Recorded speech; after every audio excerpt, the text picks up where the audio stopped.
Get cool stuff for what you were going to do anyway. Drink beer. With Buy Beer, Get Gear from Labatt, you can just snap a photo of your receipt and upload it to the website to rack up points for exclusive merch. Get points for every purchase, whether you're grabbing a pint on draft, a case for a party, or a tall boy at the stadium. Any size, any product, anywhere you buy Labatt. Buy beer, get gear. Sign up now at rewards.labattusa.com. Monolithic proportions, from the formidable front end to the imposing rear. Lease the new 2026 BMW X3 xDrive 30 at Burdick BMW for only $599 per month for 39 months with $52.39 due at signing. Cash down includes $37.15 down payment, $599 first month's payment, $925 acquisition fee, and $0 security deposit. Not all customers qualify for security deposit waiver. Tax, title, license, registration, and dealer fees or additional fees due at signing. MSRP $55,300. 10,000 miles per year, 25 cents per mile thereafter. Lessee responsible for excess wear and tear. For qualified lessees through BMW Financial Services with a minimum credit score of 700. Offer valid through February 2nd, 2026. Burdick BMW, your performance and luxury headquarters at Drivers Village in Cicero. Visit burdickbmw.com. WTLA North Syracuse, WSGO Oswego, W249BC Mattydale, W261AC Oswego, WTKWHD2 Bridgeport, ESPN Radio. Now, stand back for your own safety. Steve, what's up? Congrats on the win. Thanks, Steve. Where Paulie at? Here we go. I'm checking out. I will respond to you, but I'm done for the week. I'm done. Steve is my favorite part of the show. How's that? I like that. Thank you. Thank you for saying that. Check for sound. Pleasure to be on there talking with Paulie, man. He's a good dude. I'm an idiot. I'll just shut up and let you talk. I was trying to help. And shout out to Tupac. 3, 2, 1, and This is Orange Nation. Well, hello, Paulie and Steve. With Stephen Fonte and Paulie Sibilia. Check the rock. Good afternoon, everyone. Glad to have you with us alongside Paulie Sibilia. I'm Stephen Fontes. We welcome you into a Tuesday edition of Orange Nation. It's a Monday for us, though. No show yesterday because of the Crunch game. So that means we've got Mike McAllister on a Tuesday, even though it's kind of like a Monday. Mike McAllister, 12:30. Other than that, phone lines are open. We want to hear from you at 315-437-7644. A lot to get to, obviously. It's our first show since the Syracuse-BC game. It's our first show since the Bills-Broncos game. It's our first show since Sean McDermott was fired. Oh, that'll be nice when he wins the Super Bowl in Pittsburgh. It's our first show since the college football national title game. A lot to get to, certainly, on the show today. How are you today, Paulie? I'm great. My life is fine. I've had a week to recover from my favorite team losing in the playoffs. It's the end of the world for Syracuse basketball. And it's not. Yeah, okay. So let's start there. We got to start SUBC. It's not a good loss, but it's not the end of the season, guys. And nobody can say that. Nothing's changed. You're still going to have to finish. That's not true. You probably have to win one more quad one. I would say that I don't think you can say nothing has changed, because not only do you now increase what you need to do in the month of February, I think the other thing that happened on Saturday, and this is kind of like an intangible thing, is that whole thing about Donnie being out for the Hofstra loss, and you're gonna, they were going to lose one of these three games. I said that before they played these three games. They're going to lose one of these three games. That was kind of the one they couldn't lose, though. Yeah, right. Because it's the same thing. You're going to have to win 2 or 3 quad one wins. It is, Steve. You're going to have to win 2 or 3 quad one wins. Can they do it? I doubt it. You're going to have to do it, and you're going to have to play meaningful games in March, or we know what happens. So you're shutting me up here, but let me finish what I was going to say. Is that do I think that there is a path? Like, can you come up with a path? Of course you can. There's so many opportunities the rest of the way. You could come up with a path. Is it realistic? I don't know. But what I'm saying is the other thing that loss to BC does is you lose the benefit of the doubt from what you had earlier in the year with, well, Donnie didn't play against Hofstra. Donnie didn't play in Vegas. They are a different team now. They lost this game with Donnie. Donnie, unfortunately, I mean, his stats were great, but he missed a key free throw. He had 7 turnovers. 7 turnovers. He had 19 points and 12 boards. I just said he missed the free throw. He had too many turnovers. My point is Donnie unfortunately was a reason why they lost the game. I think you lose that benefit of the doubt with the committee to some degree in that, well, we can forgive the Hofstra loss because Donnie wasn't there. Well, they went out and they lost to the best team, or the worst team in the ACC. People lose conference games on the road. It's the worst team in the ACC. It's early still, too. They could win a couple games. Oh, you better hope so. Yeah, you don't know. Like, everybody is like, if the tournament started today with Syracuse being no. But it's not that they're not picking the tournament right now. Right. Agreed. It's going to take a miracle of epic proportions. You're going to have to beat North Carolina on the road. You're going to have to beat Virginia on the road. But it's not over. Okay, so that you just said nothing changed. And again, I'm not trying to come at you here. You just said nothing changed. I agree with you that there is a path. But what changes is that the path becomes much more difficult now. And you now have to make up for not one bad loss, but 2. And one of those bad losses is when you were whole. So you can't even use that reasoning anymore that, well, we weren't at 100%. We didn't have our best player when we lost that game to Hofstra. Somebody's going to lose to BC. Well, yeah, unfortunately it was Syracuse. Yeah. And I'm sure other teams will lose to them. Conference games are not easy. They're 5th in the conference. They were on a track before that loss to make the tournament without having to do anything crazy. Like, yes, they were going to have to win some quad 1 games. Not do anything crazy. They're going to have to beat North Carolina, Virginia, SMU. Now they are. But they did before. You don't know that. They were trending in the right direction. So they didn't have to win quad 1 games? I said, now you have to win more of them is what I'm saying, right? I think we agree on that. Of course, they're going to have to win quad 1 games. When I say you don't have to do anything crazy, you don't have to go to Duke and win. Now, I mean, they're going to have to do something that moves the needle tremendously. Yeah. Right? So that is different than prior to the BC game. I think we looked at, I walked in here and the promo from Tim Leonard's show yesterday was playing, and I thought he summed it up perfectly. He said that I think the pieces are there for this to be an NCAA tournament team, but it's going to be awfully difficult now. Or, something along those lines. And that's the way I feel. Like you look at this roster, and there are moments and games when you look at it and say, like, yeah, that's a tournament team. But to lose to BC in that spot, knowing that was the one you couldn't lose, right? You get past that one, you get past that landmine, and then, you're going to lose a game here and there. It's not the end of the world because the teams are all decent to good to great, right? That's a bad team you just lost to. Yeah, they did.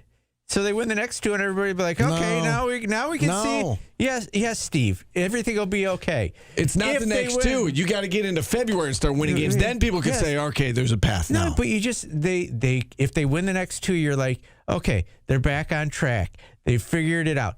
Someone was going to lose. If they don't play meaningful games in March, we know what happens. I don't get why everybody's so angry. Right. And to me, I'm not even talking about red right now. I'm talking about whether or not they're going to make the tournament.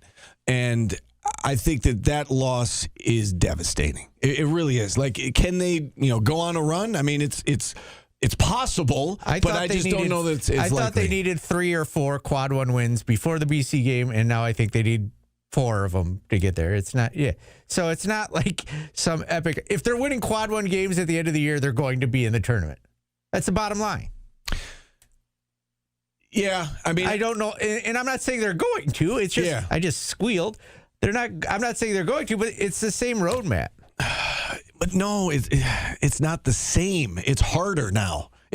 Come on. If they have 4 quad 1 wins on top of this, they're probably going to the tournament, Steve, because you're probably going to be in the top 5 or 6 of the ACC. You better hope so. There have been teams with 2 quad 3 losses that made it. It's not easy. Right. It's not easy. And that's what I'm saying is, like, I don't know. And that's the other thing, too, is I don't know if any quad 1 wins are going to suffice at the moment. I think because you lost to BC and Hofstra, you lost to Hofstra at home and the worst team in the ACC on the road when you were completely healthy. I think you got to do something special. And what does that mean? It could mean winning at Carolina. It could be winning at Duke. I don't know if this team is capable of doing that. That's a totally different. That's a different argument, though. If they're capable of winning those games, well, right. is a different argument. I prefaced what I said before is I don't know if it's realistic. There is a path, obviously. There's so many opportunities, but is it realistic? I've said that I doubt they will do it. It's just there is a path. So don't give up yet. I'll tell you when to give up. I'm smarter than you. You're smarter than me? Okay. Nick, what's up? We'll debate that next. Nick in Vegas. I don't have a 3-9. Nick, what's going on? Hey, Steve. Hey, Paulie. How you guys doing? Good. How are you? Good, man. So I have an interesting stat I want to share with you guys. In Boeheim's tenure at Syracuse, did you guys know he lost 52 games to teams that ended the season with a losing record and unranked? I did not know that off the top of my head, no. No, but when you coach a lot, that's going to happen. Right. But my point being is bad losses happen regardless, right, Sure. who the coach is. Of course. And what I agree with you, Paulie, 100% that the season is not over. Is it an uphill battle? 100%. But what I hate to see is the fans, especially on Twitter, taking it to the next level and almost being derogatory towards Red and the assistants. Like, there's a level of respect that is somewhat owed, I believe, right? And at the end of the season, if they're not playing meaningful games, we know what happens. But to give up so soon and to basically turn your back on people, I just think it's a bad look. And I think there's still enough time for them to try to right the ship. If they do it, great. If they don't, we know what happens. Yeah. That's the thing that gets me, Nick, is like everybody knows, it's been said multiple times, you have to play meaningful games in March. And just griping about it isn't going to change that. And calling for a job in the middle of January isn't the answer because it's not going to change. Yeah. You know what I mean? So, right. Yeah, like I'll take calls today. I want to hear calls on people if they would have fouled or not at the end of that game. That would be a great discussion to have because I wouldn't have, knowing that Donnie just missed a free throw and this isn't a great free throw shooting team. I don't want this team on the line in a clutch situation with, there was the 17 seconds, I think, when the play started. Yeah, I'm not fouling there, but your defense you can't give up that 3-pointer there. Yeah. Yeah, it was poorly defended, obviously. I've watched that play 12 times probably since Saturday, and it was poorly defended. And again, maybe and we didn't get a long answer from Red yesterday on that.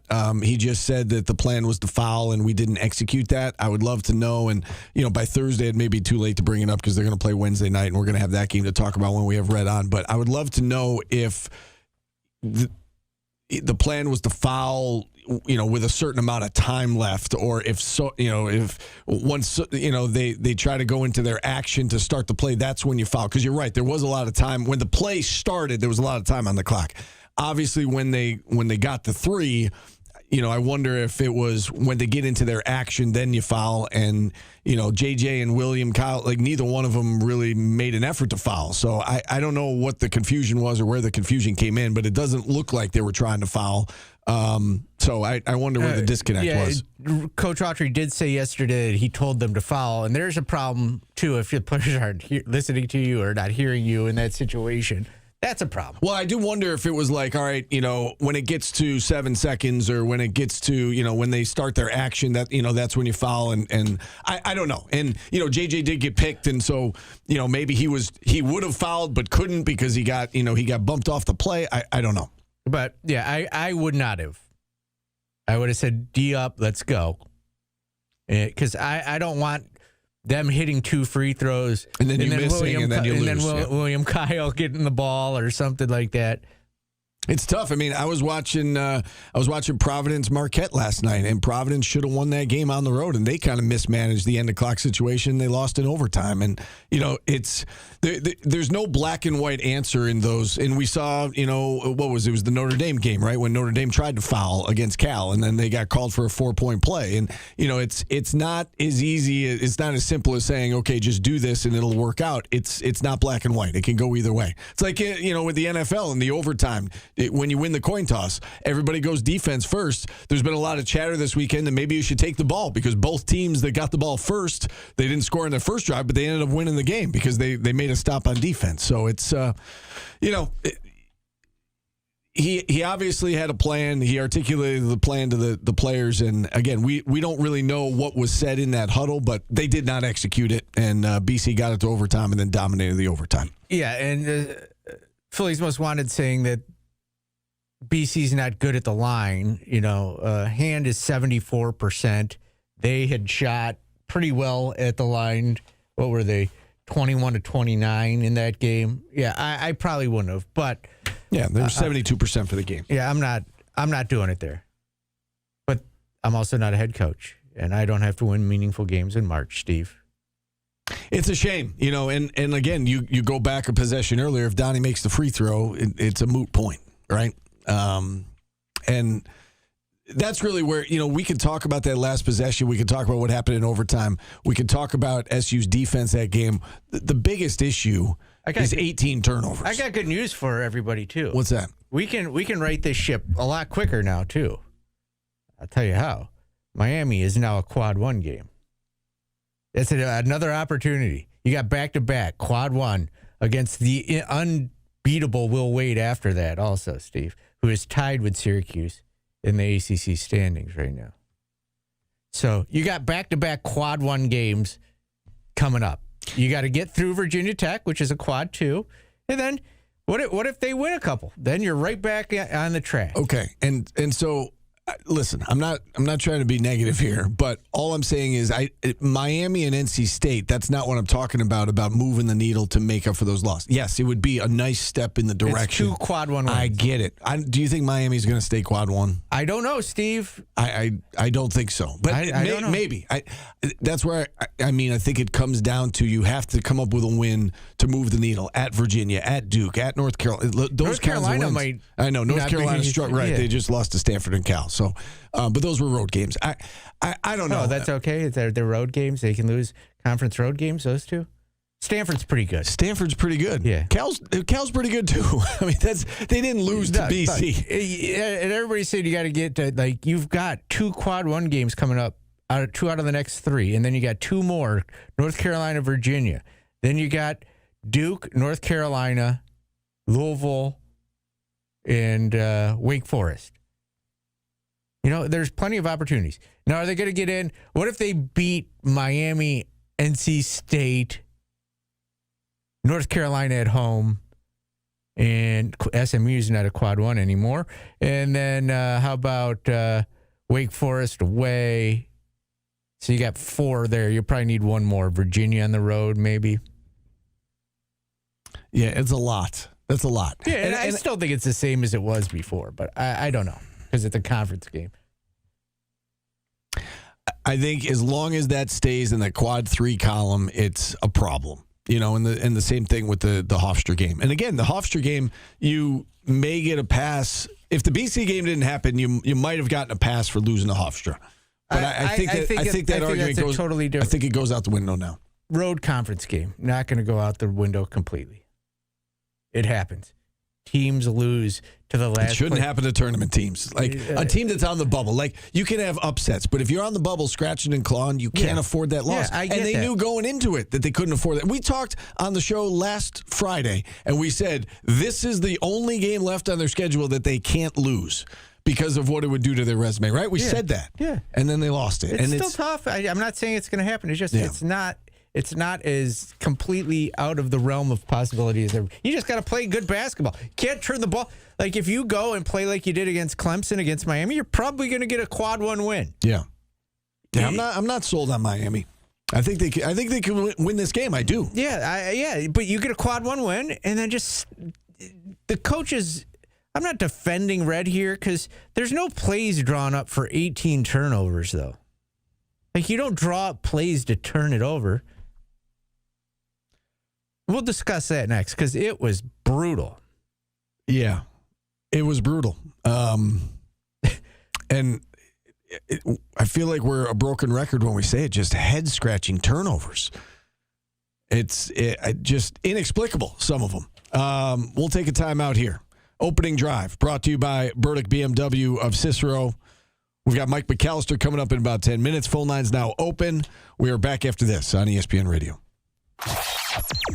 Catch the Syracuse basketball pregame prior to every game, built by IKEA.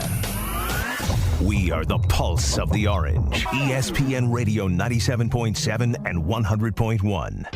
How do you make a name as the city's most compelling compact crossover?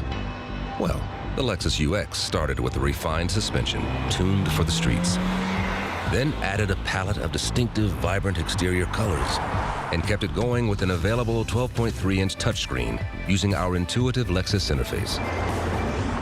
The Lexus UX, engineered to fit in, designed to stand out.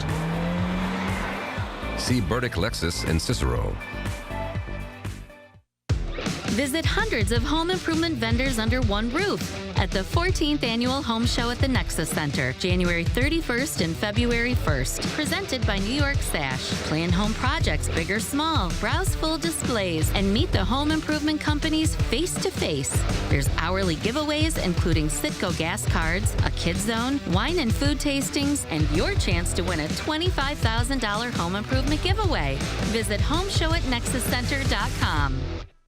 Ring in the new year with savings at Matthews Kia of Clay, where we want you in the driver's seat when choosing your Kia. This month, lease our 2026 Kia Seltos S front-wheel drive for only $388 per month for 36 months. A true zero down. Just sign and drive. Lease selling price $26,027. Or get zero. Nate Kings also came out late, and it was because he needed his puffer.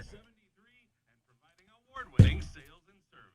Save big when you shop at our newly remodeled dealership and state-of-the-art facility at Matthews in Clay on Route 31 or visit MatthewsKiaofClay.com. 36 months, 10,000 miles per year, $0 due at sign. First payment, tax, and fees included. Rebates to dealer, $1,030 PLE $16. Yeah, the board wasn't set properly. I fixed it, Alphabet guy. I'm not broken. I'll be no. I'm just like, hey. I you guys all call me angry and grumpy, and then I try and be positive, and you all yell at me. Steve's a dick. I am? Yeah, you're just a jerk. You come in here with your Bills loss, and you just yell at me. I wasn't yelling at you. And I said I'm not trying to all I said was, I don't think you can say that nothing has changed. Would I bet on them making the tournament? You said nothing has changed. That's false. Paulie, that's false. That's false. If they win 4 quad 1 games... But I think it does. I think it does matter which ones they are now. I think maybe before it didn't. That's different. So, something has to be different. If you lose to the worst team in the conference, that makes your path harder. I don't look at it that way. I look at it as an objective human that they lost a conference road game. That is objective. And if you lose the worst team, your path will be more difficult. It's the worst team right now. It's not the end of the season. They're awful. They're awful. Just let them play. They lost to Louisville by 7.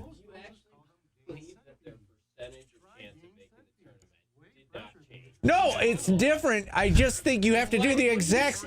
I think you have to do the exact same thing. You need 4 quad 1 wins, and you're getting in. But I think it matters which ones they are now. And before, maybe it didn't. Nah. And you need probably at least one more quad 1. Nah, I think you're fine. The ACC's good. No, I'm not being any different. Like you guys, it's just not. It's not. You. It's so. ACC might be good, but BCC's terrible. Okay. That's fine. Teams lose. Yes, it is, but teams lose road conference games. Sure, you could lose to like Clemson on the road. Obviously, you're going to lose road conference games, but this is in a different category. It changes things. Yeah, there are 9 teams predicted right now to get in. So just win. I don't think they're making the tournament. Like, I don't think they're winning 20% of those games that are quad 1s. I think they're probably going to have 2 or 3. They're not going to make the tournament. I just think everybody's overreacting to what it would take to get in. I don't know. Oh, 6% chance. Who told you that?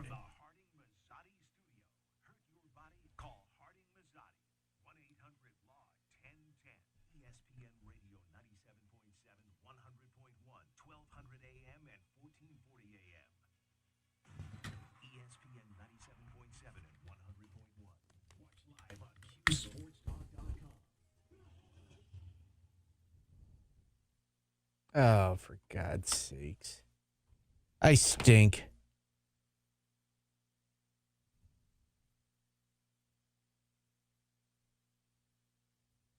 Hi, it's a National No Bump Day. Did you know that, Steve?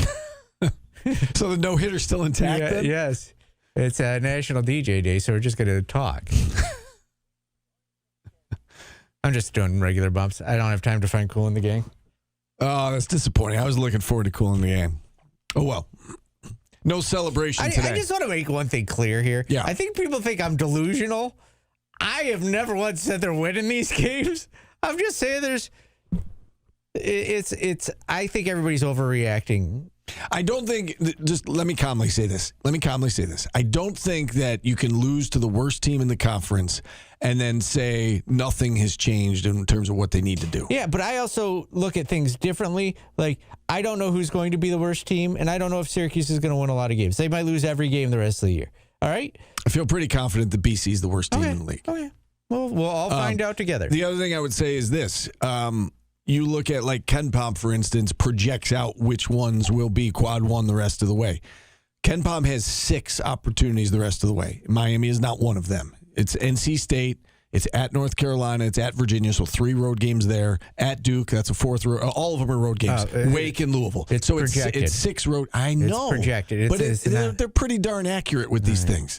So that you have 6 opportunities. They're all away from home. And, quote unquote, all they need to do is win, 4 of them. They got to go 4-2. So right now, North Carolina loses 2 games out in California. That game, the North Carolina home game, is not quad one projected at the moment.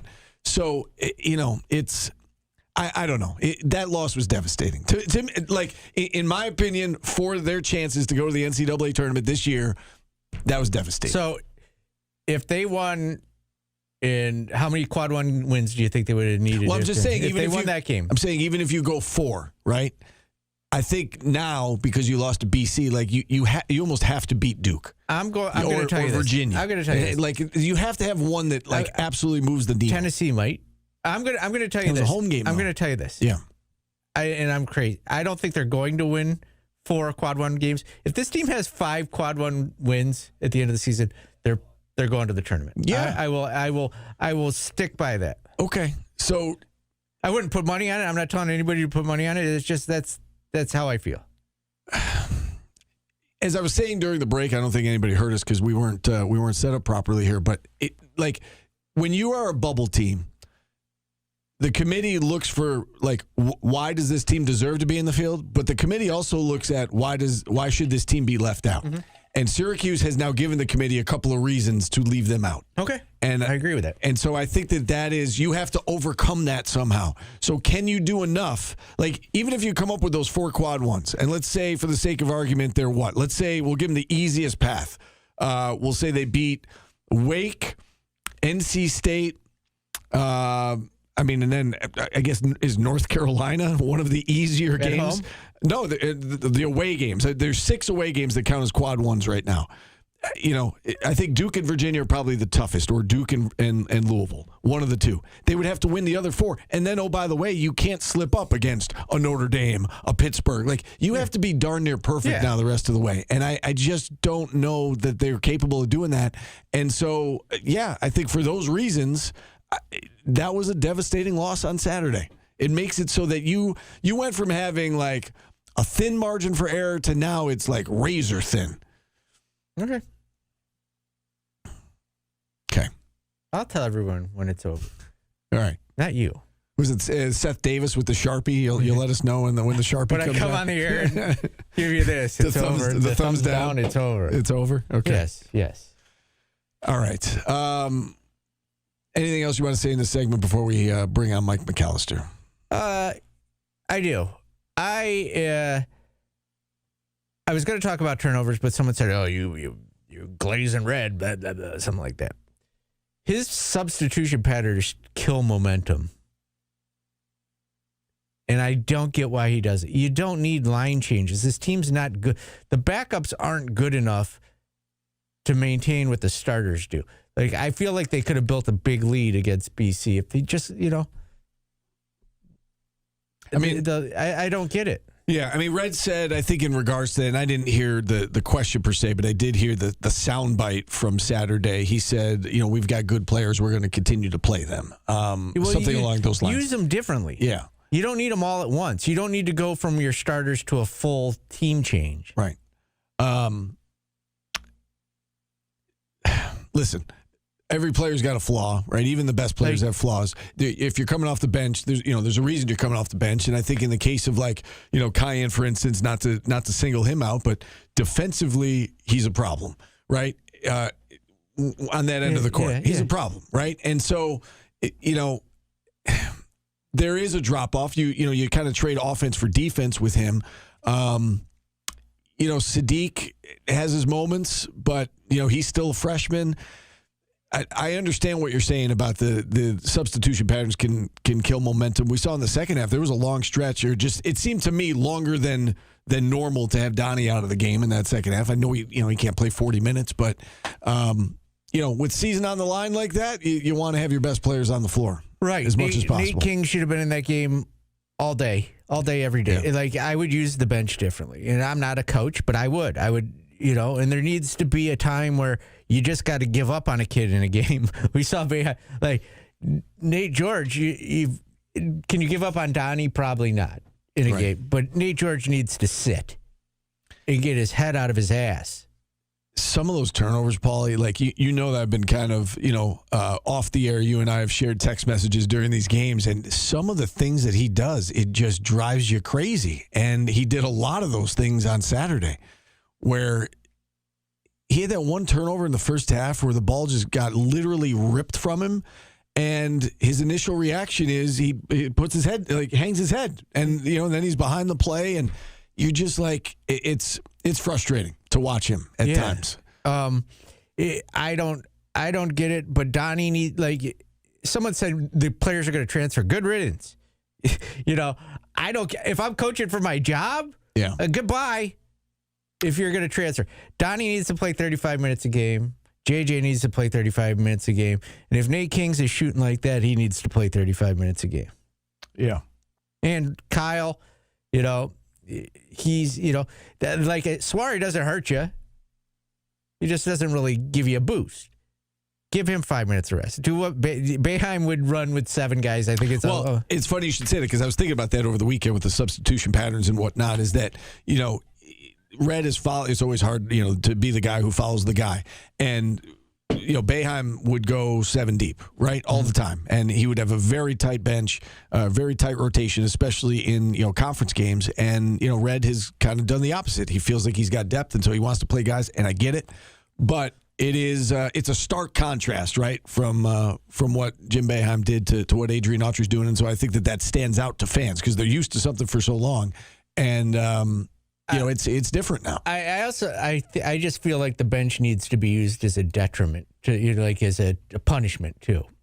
Like, if you have 7 turnovers, sit down someone needs to sit. On the flip side of that, and I understand what you're saying because I agree with you. On the flip side of that, when it comes to crunch time minutes, you go with the guys you trust, and I think that there is a trust that even if JJ's not having a great game, that he's able to make a big play in a key spot, or if Nate George isn't having a great game, that he can make a big play in a key spot. That is the hope, right? And that obviously did not happen in this one. But I don't know how these rotations come up, but if I'm Red and someone's telling me this, I'm saying this has got to stop. Donnie Freeman needs to play. He needs to be on the court in the second half. Yeah. If you're going to take him out for 5 minutes, make it in the first half. Maybe an extended. Did you agree that it felt like he sat out a little bit more? It feels like that a lot. Yeah. For a lot of players. Yeah. I didn't know if it was just me, but it felt like he was out of the game for longer than he should have been in that second half. All right, let's maybe some of it was the fact he had 7 turnovers. I don't know. And he's the one exception that you just you roll with it. Yeah, it's kind of like William Kyle with missing free throws. You put up with it because of everything else he does. There's a lot of good players are going to have bad games, and it's just you need to stop. All right, Mike McAllister will join us on the other side. We are back after this on ESPN Radio.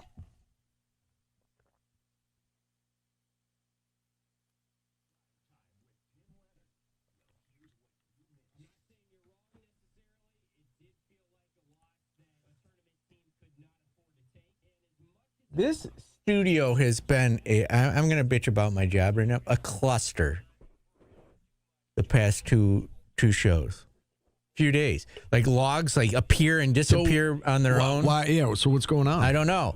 Somebody hit the machine over here with a trash can, which I'm going to blame Paul, and it kept knocking our station off the air.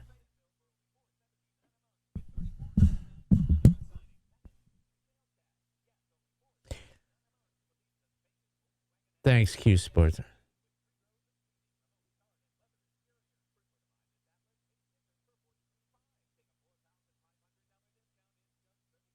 Our engineer said he's actually got covers for all the buttons so you don't accidentally hit them. And the one thing that's available to hit, they found it. No fingernails today.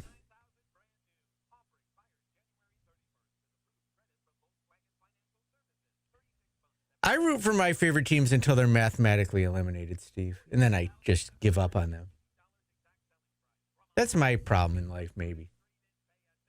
I wait for the magic number to just evaporate. Well, I mean, technically, you're in it until the ACC tournament, then. Yeah, not regular season. I'll check out, and then when the ACC tournament starts back up, then we'll go. Let's get this. That would be the worst thing ever. If they made the tournament because of the ACC tournament, oh, dear God. I can't deal with this another year. He needs to earn his way in, or for my sanity.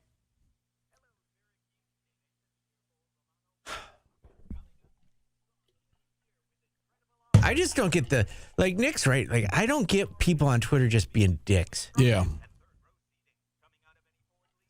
There are definitely a few people that are just obsessed and have crossed the line with the whole firing. There's this Nick guy, a different Nick guy that's on there that just won't stop.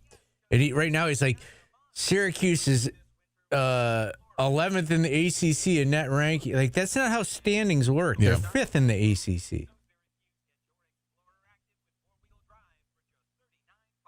That's not what Twitter is for.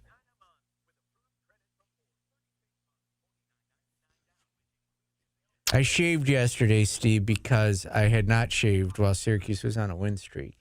And I destroyed my new bathroom. There was just hair everywhere. My beard had gotten thick. Lukey Lou, I will. We'll certainly talk about McDermott and Bean. I think I know that a lot of people feel this way, but I feel that they fired the wrong guy. I feel that way. But it sounds like there was a power struggle going on, and that McDermott had been critical of Bean in recent weeks, and it didn't sit too well with the ownership. I haven't talked to Liz Habib in 2 years. What a horrible time in Orange Nation. Not her, just doing that Orange Nation over. I hate every version of Orange Nation overtime. I hate the one I'm doing now. Great. How's your esophageal sphincter? That's tough to say. I mean, it's the same.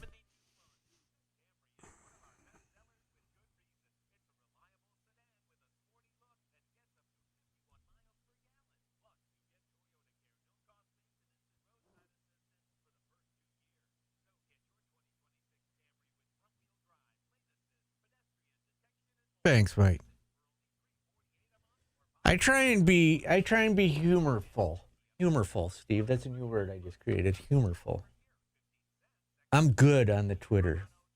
The Twitter?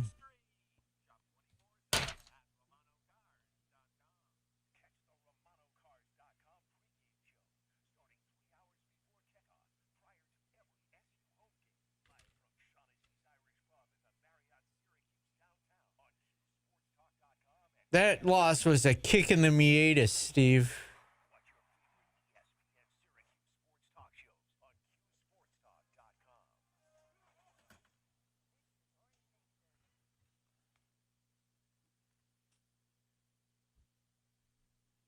I want her.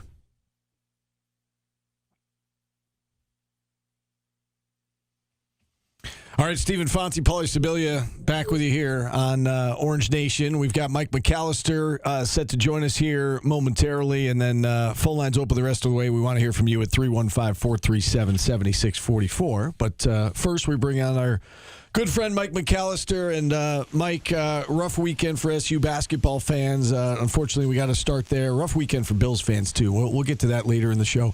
What are your takeaways from that loss to BC on Saturday?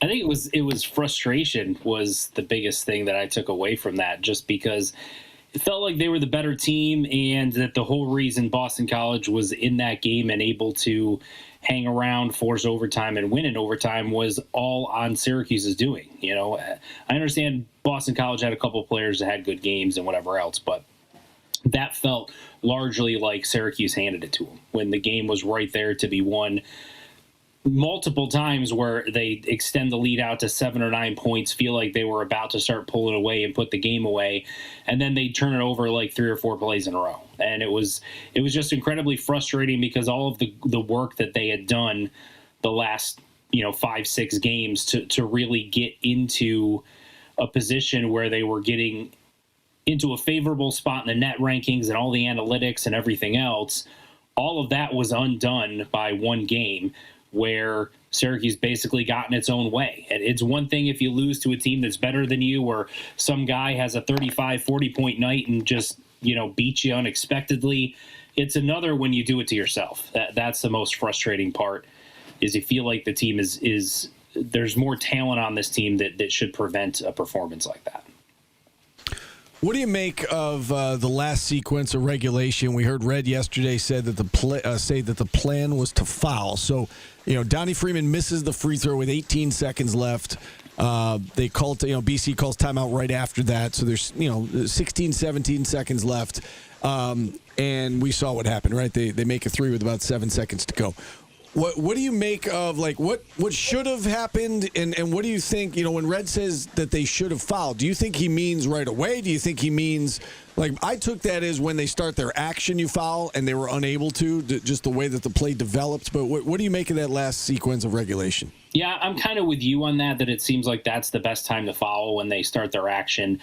Now, from a global perspective, is it better to foul when you're up by 3 in the final 10 seconds or not? I go back and forth on that, especially when you're not a great free throw shooting team yourself and haven't shot the ball well from the free throw line in that particular game. I understand why there could be some hesitation there, but they had an issue last year, I seem to remember, and I can't remember if it was Boston College or not, where someone hit a tying 3 late in the game that sent it into overtime, and Autry said in the postgame that the plan was to foul, and they didn't.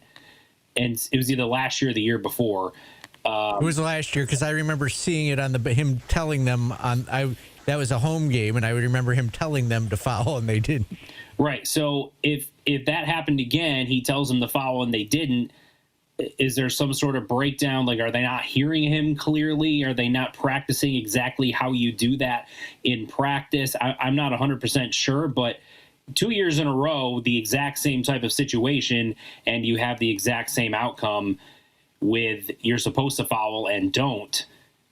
There's some sort of breakdown somewhere from there, and it's different players too, right?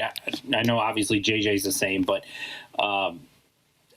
something's got to be fixed there so that when you're in that situation again, because they could be at some point this season, that you don't let that happen, that whatever the plan is actually followed through upon by the players. I know it's easy, in hindsight to look back and say, why was that player in the game or this player in the game? But I'm going to ask you anyway about Nathan George. I mean, at what point do you sit him on the bench if you're Adrian Autry? And I get that in crunch time you want to have the guys you trust the most out there, but it's gotten to the point where you don't know what to expect out of him. I mean, he turned the ball over 7 times, and including the last play of regulation after BC tied it, just kind of an out of control play and loses the ball. I guess put your head coach hat on here for a second. If you're Adrian Autry, do you continue to stick with Nathan George in key spots? I think globally, you sort of take the macro look at it, yes, but I think you have to have the ability to change that in an individual game. So in previous games like the Georgia Tech game and the Pitt game, et cetera, I thought he was playing really well in those games. And so when you're in crunch time in those situations, I'm comfortable leaving him in given how he had played to that point. But he wasn't playing well against Boston College. He was struggling all game, shooting the ball, decision-making, turnovers, all of it. So if I'm Adrian Autry or if I'm the head coach at that given moment, I'm fine with saying, JJ, you're going to play the one down the stretch here in the last couple of minutes. And, you sit Nate down, and then, you either talk to him right then or you talk to him afterwards and say, listen, I still trust you. I still have your back, and you're still our starting point guard. But sometimes in individual games, you're just not at your best, and I needed someone who was. And so, yeah, I sat you for the last couple of minutes of this game, but I fully expect that next game you're going to come out, play like you had in the last few games, and that we'll be able to put you back out there in those situations. And how do you feel about the? Oh, sorry. Go ahead. How do you feel about the line changes that seem to happen at the same time in the first half and second half of every game that this coaching staff does? I heard you earlier say that it feels like it crushes momentum, and I tend to agree with you. I'm not saying that means don't sub at all, but maybe instead of bringing in 3 or 4 players, you bring in 1, right? Maybe throw in Kyan and take out, either JJ or Nate George and go from there, or put him in instead of Nate Kings, depending on what your situation is. Maybe bring in a Tyler Betsy, and if you're going to play, Donnie Freeman at the 5 for a little bit, or whatever the situation is. But substituting 3 or 4 players out, like you said, that kills your momentum, that kills your rhythm, and it's so much harder to ramp that back up, I think, is the other part of this, right? It's one thing to hurt your momentum. It's another to understand that when you bring in 3 or 4 guys that are all on the bench and aren't warmed up and in the thick of it at that moment, it's going to take them a little bit to kind of get in the flow of things. So if you kind of do that one at a time, it feels like that might be the better approach. But again, I'm not a coach. That's just my opinion of how I would do it if I was running things. But the result, at least the last game, seems to support that the wholesale changes don't always work. Yeah, it also feels like the substitutions are scheduled. Like, we've seen multiple games where JJ is just lighting it up, comes out, scores the first 5 buckets, and then he's out. He's the first player out, and it's not George. It feels like, I don't know. Do you see that also? Yeah, I don't know whether for a fact it is or not. I will say at times it has felt like it is, to your point. And that's, I think part of being a head coach is having a feel for those types of things. And it's entirely possible that that's not the case. It has felt like that at times. I don't know either way, but, I think part of any development as a head coach, and we have to remember, right, Red is in year 3 as a head coach. I get the impatience and everything else, but it's not like this is year 15 of him, right? So some of these things are things I think that you learn and develop over time, and some of that is the feel for when to take a guy out, when to put a guy in. And if JJ comes out and scores 10 points in the first 5 minutes, and your normal pattern is, at the under 16 timeout or whatever it is that you're going to take JJ out, maybe in that one instance you don't. And part of that is just sort of a feel for things. And, it will point back to Jim Boeheim. I thought that was something he was really good at, was kind of having a feel for someone who was playing like that and leaving him out there for a little bit of extra time. You brought up guys come out after they make shots. We saw in the BC game Saturday, Paulie, there was less than 5 minutes ago. It was 4:53 on the clock. Nate Kings had a basket and a foul, made the free throw, 3-point play, and then as soon as he made the free throw, he came out. Was that the play you were talking about? I don't know if he called out, but he definitely went to the bench and got his puffer. Okay. So I don't know. So that could have been the reason for that. But yeah, I also don't know if that's the fact, though. That's why he came out. He might just do that every time he comes out of the game. Okay. That's interesting because that was obviously you're in crunch time minutes at that point. It was a tie game. He broke the tie with the basket and the foul, and then came out. So I do wonder if he might have asked to come out in that situation, because that would have seemed odd. When you look at that loss as it pertains to SU's NCAA tournament chances, Mike, how does this change, in your opinion, what they need to do from here on out? Certainly hurts their margin for error, for sure. Now, they didn't drop quite as much in the net as I thought that they were going to. I think losing on the road helps with that a little bit, because the net doesn't hurt you quite as much when you lose a game on the road, even if it is to an inferior team.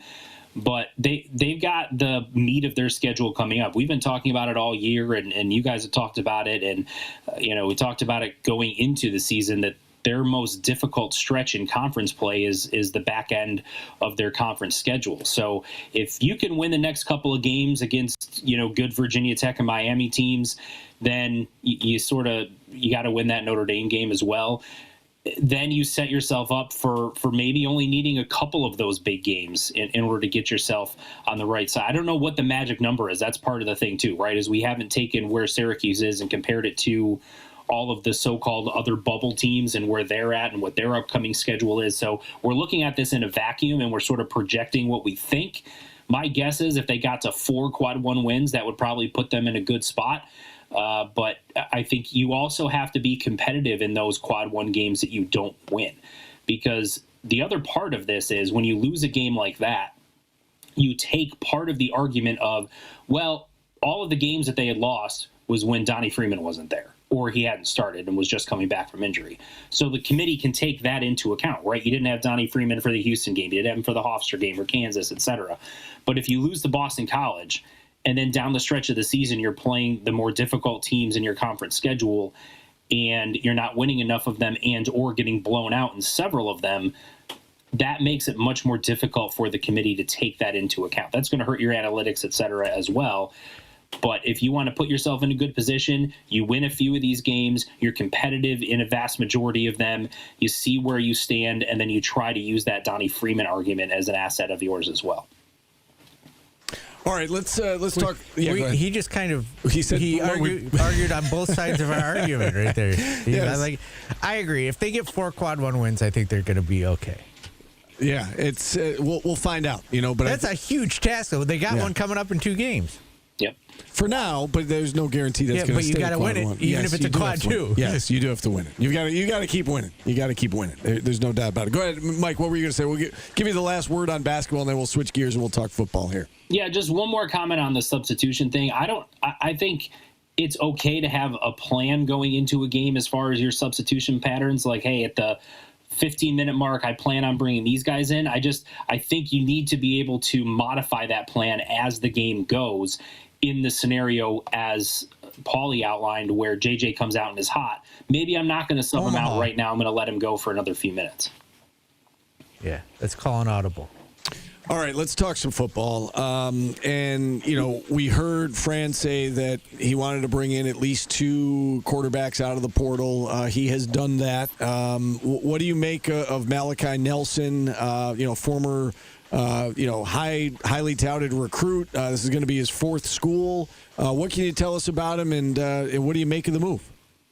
Yeah, I think when you look at the quarterbacks as a whole, it's kind of similar to what I expected going in, right? You got the one guy who was a starter last year who put up some really good numbers and was, sought after in the transfer portal, and even though he's moving up a level. And then you have a guy like Malachi Nelson, who is a former highly touted recruit who didn't play really at his first couple of stops, played last year, had some up and down moments.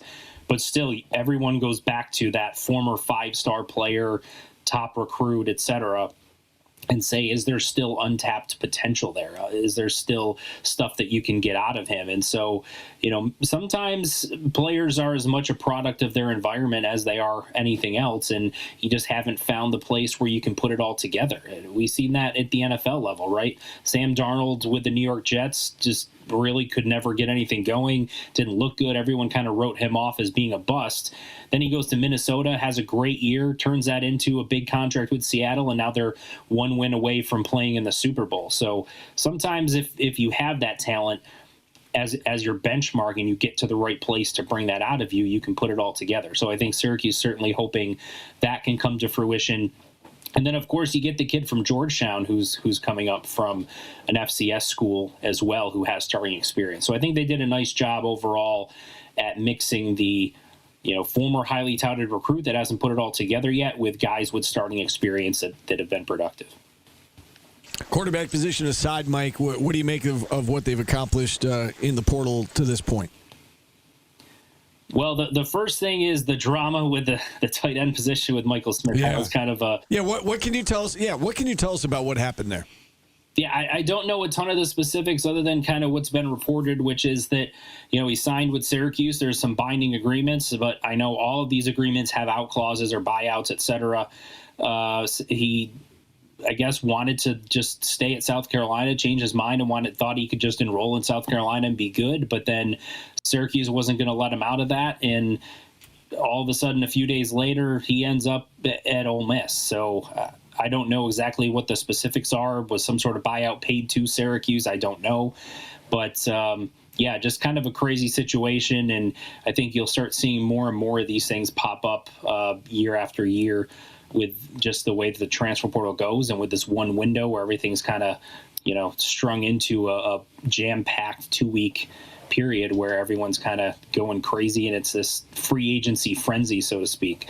But outside of that, I think they did a really nice job getting pass rushers and upgrading their defensive line. Keyshawn Johnson from UT Martin was one of the most sought-after pass rushers in the transfer portal, had 13 sacks last year, FCS All-American. And then the kid from UNLV, former top 100 overall recruit, tons of potential, 6'6", really good edge rusher, finally puts it together last year and I think is ready for an even bigger breakout year this upcoming season. And then the guys that they got in the middle of the defensive line too. Defensive tackle might not be a sexy position, but all of a sudden fans get really concerned about it when teams are running for 200-300 yards on you. So the guys that they got, there's some connections to some of the new coaches that they brought on, and they're big guys and certainly shore up their depth in the middle of the defensive line. Steve, I just want to say I'm maturing as a host.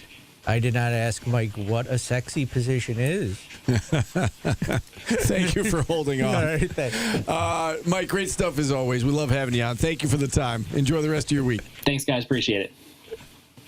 All right, our good friend Mike McAllister joining us here on the show. Yes, thank you for maturing. I'm growing up. Yeah, are you? It's about time. Let's go right back to the phone lines and bring on our good friend Mike from Lee Baldwin and Company as we check in on the market. Mike, what's going on? Well, the markets are not so sexy, guys. The Dow's down about 650 points. So all three major averages down between 1% and 2%.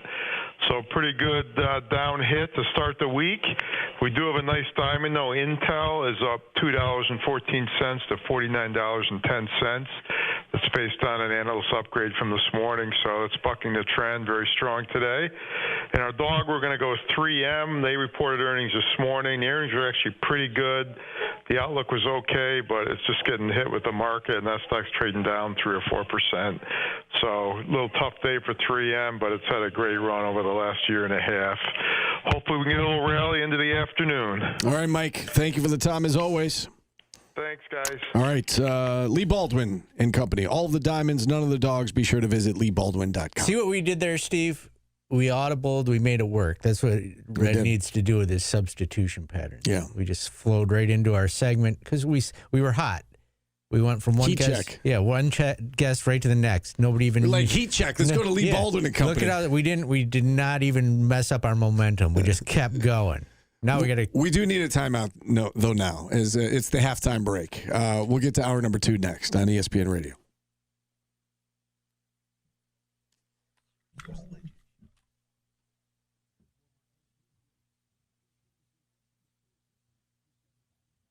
Sorry, I ruined the interview, Michael, with my childish humor.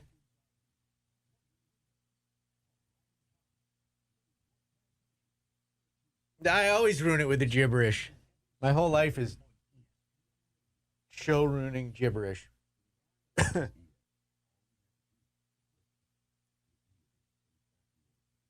See, I think this was being called for, too. Go right to him.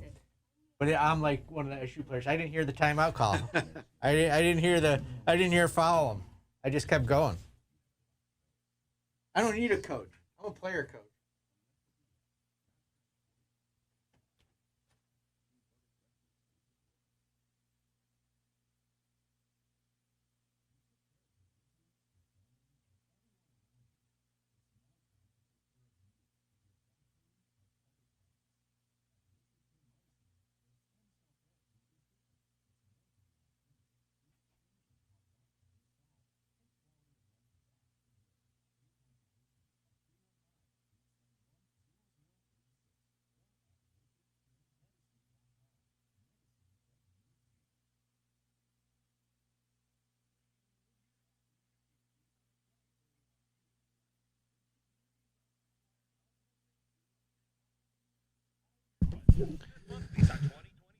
L.A. Orange, no, he's not invited me to the loft yet. He said he asked if I could help him move, and then we got our wires crossed about what day that was going to be. And then I offered to come over, but he doesn't want me. So, no, I have not visited the loft.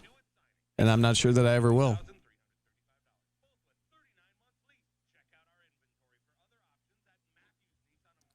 Interesting coincidence here is that my wife used to live in that same building that he lives in.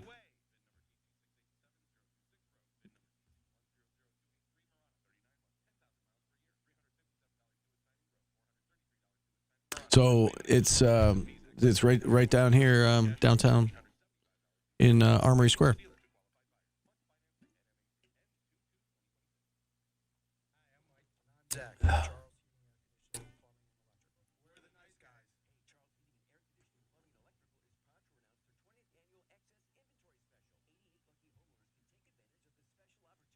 They want to know if you've invited me to your loft yet, and I said no. It's not invitable yet. It's not yet. Okay, so that's why it's not invitable. I told you can poop there. Like, thank you. It's not ready to have like people over yet. There's boxes all over the place still. Everything costs money when you move. I just got my internet and TV installed yesterday. Well, CJC, you could know what his address is, but you wouldn't be able to get into the building because there's security. Yeah. So. My dog, Steve, you can plug your ears for this one. I took her out yesterday. Yeah. And she's a little itty-bitty dog. And I have little itty-bitty poop bags. She took a human-sized dump. And it was tough to get in the bag.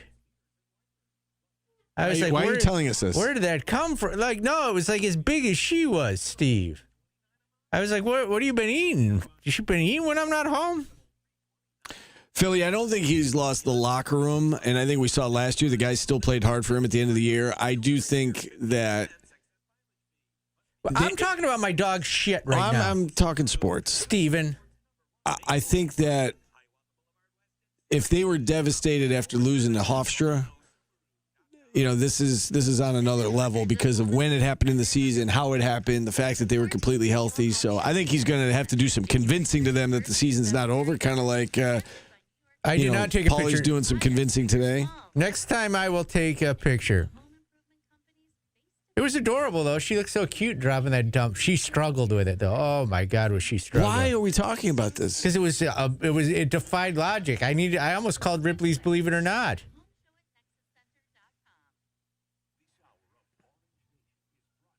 This Q Sports Star is getting mad at me. Oh, we're just starting the second hour here, right? We'll make up the break some other time. Yeah, the BC loss was a bigger turd than Indy's.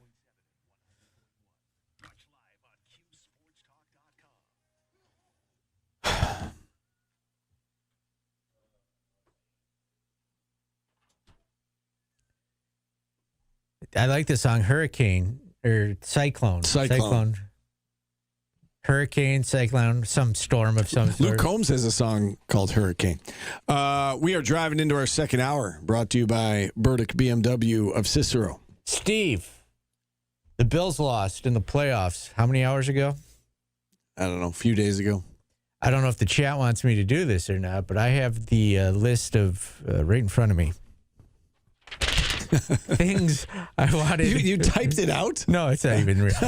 I have the list of things I did not text to Stephen Fonte. Okay, we do have that 2 hour cooling off period that you did respect. I didn't text you for a day. No, I know. I want everybody to know that he respected that. So thank you for respecting that. Why does Josh Allen hate your grandma? Is that funny? Was that one of them? Yeah. Yeah. I think you did text me that actually, like a day or two later. But it was in conversation. Yes. What about, man, if Josh Allen's Superman, the playoffs must be kryptonite. Is that a good one? Mm-hmm. Wrote that one myself. Keep them coming. Yep. Go ahead. Keep going. Have your fun. I'm done. I don't have any more. I was going to text. This is the one that I texted Tim, this one, and I wasn't going to say it on the air. But I wanted to text you when they lost. Boy, I bet the Texans and Patriots are really happy the Bills lost because the better team lost. That's a good one because you know how you texted me. I did. I hope the Steelers win. I did. Yeah. Remember last week we talked about, how long it would take me to get over it? And I said, I hope we don't find out. I'm not over it yet. Like, what do you mean by not over it? I'm still thinking about it. Why? I'm thinking about the game. I'm thinking about what happened yesterday with the firing of Sean McDermott. I'm the McDermott thing. I'm not like at peace with it. And I probably won't be until after like this game. Like the Patriots are going to the Super Bowl, and it just kills me. Like it just kills me. I will tell you this. It took me the whole ride back from BC because I was like, what just happened? Yeah. Like, what did I see? It was horrible basketball.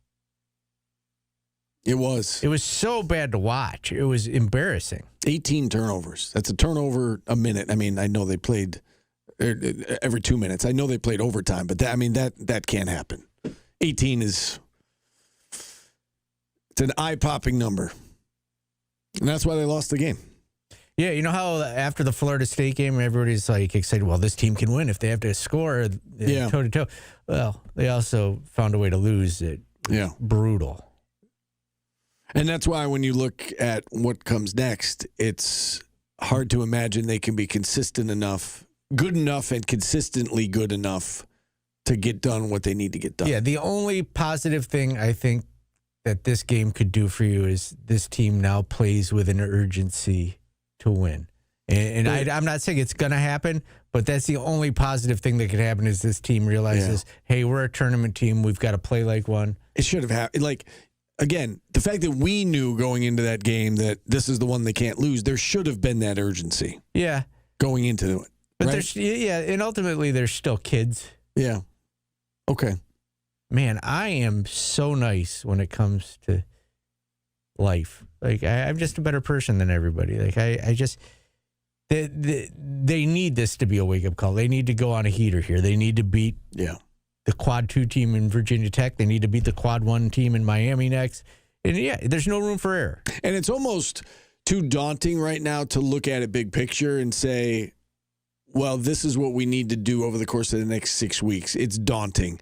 They've got to focus on what's next. Yeah, you've got to beat. You got to take care of Virginia business Tech in the next game. And I know that it sounds like coach speak, and it's cliche to say, one at a time.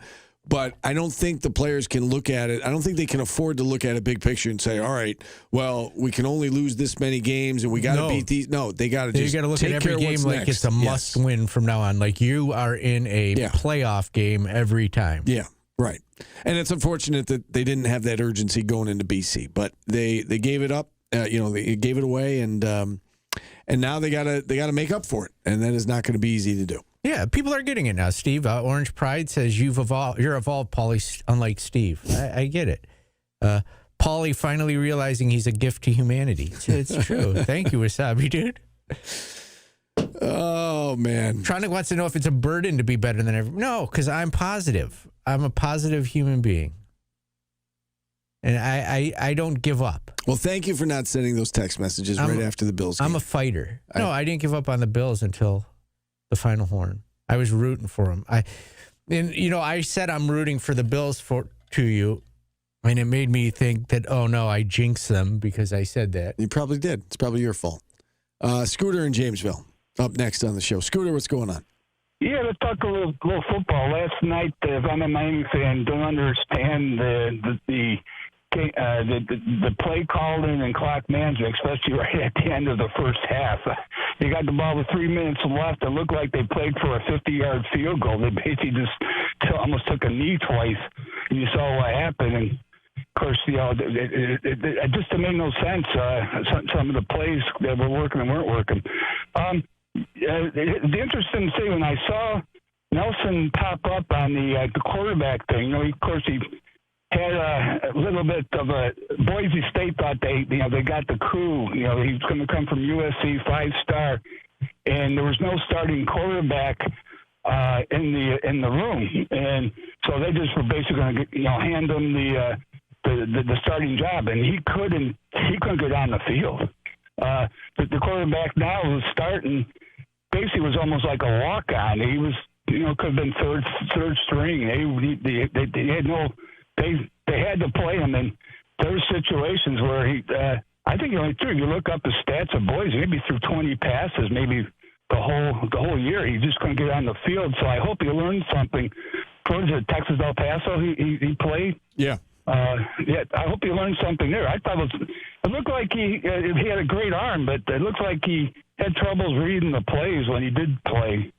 So it would be interesting. But you're right. He came as a 5-star out of USC, and he was a flop at Boise. Well, hopefully they don't need him, right? Hopefully Stevie Angeli's the answer, and he's an insurance policy. But thank you as always, Scooter, for checking in. I appreciate it. Anything you want to chime in about that? I've got a question for you that Scooter made me think of. Go ahead. So, watching the game last night, you watched the college football final, I assume. Yeah. So they go for it. Indiana goes for it on 4th and 5 and scores that touchdown with about 8 minutes to go up 10. The end of regulation then, when there's less than 2 minutes left and essentially facing the same situation, they decided to kick the field goal to go up 6. Were you surprised that they kicked there instead of going? And the reason I say that is... I was questioning it, but I also got it. Because they went for the jugular with 8 minutes left, but they didn't go for the jugular with 2 minutes left, and they opened themselves up to losing the game. Yeah, but you need a touchdown. And right. I guess the way that I looked at it, to me, it was almost the same call, right? It was, if you're going to go for it with 8 minutes to go, why didn't you go for it with 2 minutes to go? And then I looked at it as, well, if you make it there, you end the game. If you miss there, then you're relying on, your defense. They've got to go 90 yards.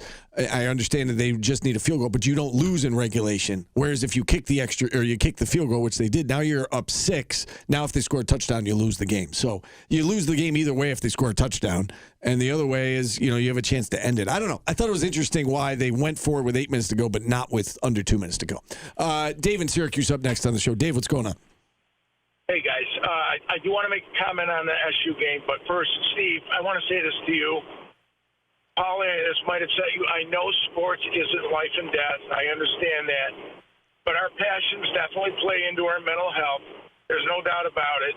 Steve, I'm just a bandwagon Bills fan. I picked it up because it's our area, Josh Allen, all this stuff, and then I become a bandwagon Bills fan. I was indulgent Sunday after SU and Bills game. I can't imagine how you felt. Yeah. And you're justified to feel the way you do because, like I say, that's your passion, my passion. It plays into your mental health, I'll send him a mass card. There you go. I appreciate you saying that, Dave. You get it. Paulie doesn't get it. You get it. Thank you, Dave. Yeah, you bet. On the game. Guys, as upset as I was with how the regular time ended and not fouling, which I think you absolutely foul inside of 10 seconds, what killed me the most in the game, you guys both saw the end of the Bears-Rams game, right? Yeah.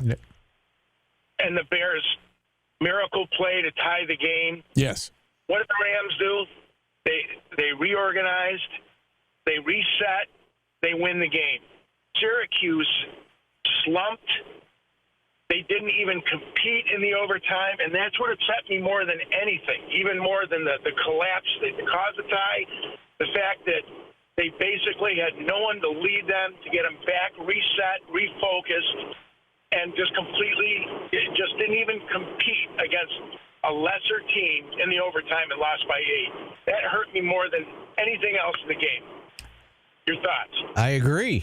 That's a very good call, Dave. Yeah, and I don't know that it's that they didn't compete. I understand what you're saying. Something looked off in overtime. It felt that way. I think to me, it felt like they were stunned by how the end of regulation happened. They were like, "Oh my God, we're going to lose this game," and they played tight. Whatever it is, I mean, whether they didn't compete or they played tight or they panicked, or your overall point is accurate. That you got to be better than that, and you got to be able to rally together. And all right, don't let this happen. We got to win this game. Let's regroup. And some teams do it better than others, and this team did not do a good job of facing adversity and bouncing back from it. They folded for lack of a better term. They got punched in the mouth at the end of regulation. They folded in the overtime. Can I address something else? You have a smirk on your face. No, so I want to address something. Yeah. Like this is my take on it. I will not allow sports to affect my mental health. Like that is not an option for me. Yeah. And I know everybody's different. It's just no way. No way. Yeah, it's I don't know. I've said this to you before that it's more than just like a game. Like, it's going to my dad's every Sunday for the game. It's it's family time. It's obviously we still get together for family time, but there's a I don't want to say a mourning period because that does sound like a little bit over dramatic, but there's a void when the season's over and your team is out and you feel like they could have won a Super Bowl. They've never won a Super Bowl. You've been cheering for them literally your whole life, and they're right on the doorstep year after year. I said this to you before we came on the air today. I didn't even realize this, but the Bills are the first team in NFL history to lose 3 consecutive years in the playoffs by 3 points or less. It's not even just that they're losing; it's like how they lose.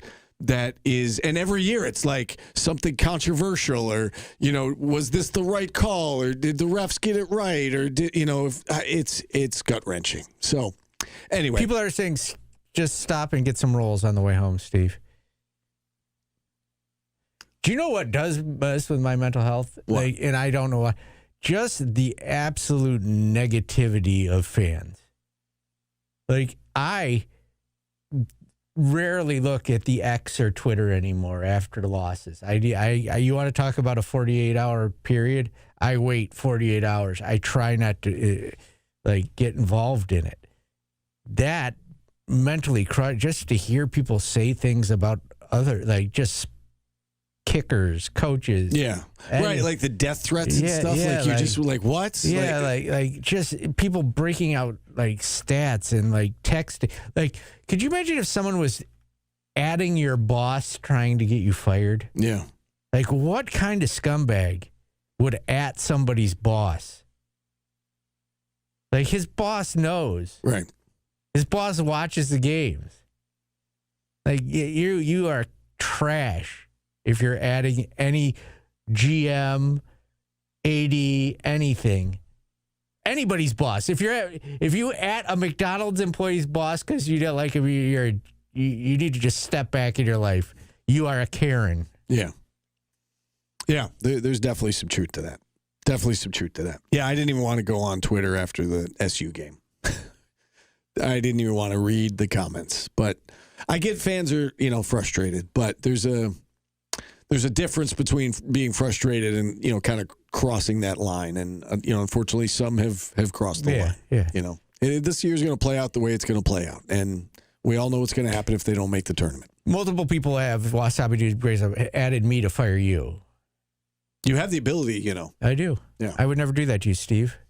I like your work. I like the cut of your jib. Thank you. I appreciate you allowing me to stick around. It means a lot. Ellie Orange thinks that's a clown take. If you at anybody's boss saying fire them, get a life. Thank you. All right, let's hit a timeout. Phone lines open the rest of the way, 315-437-7644. Back after this on ESPN Radio.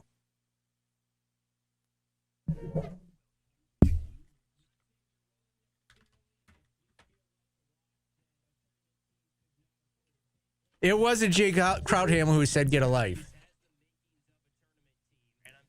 It's Buzz Shaw.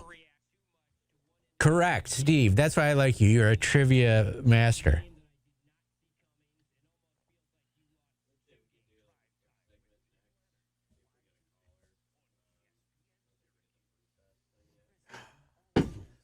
Steve's jib cutting is renowned. I just added our boss to fire you because I don't like the cut of your jib, Tim.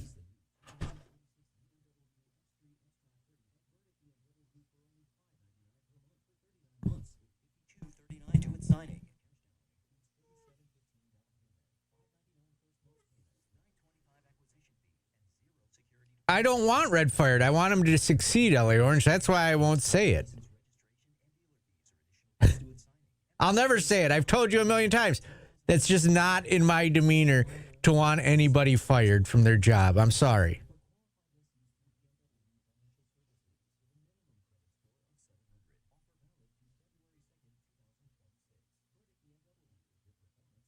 We'll discuss the McDermott thing next because it's going to be cool when he wins a Super Bowl for the Steelers.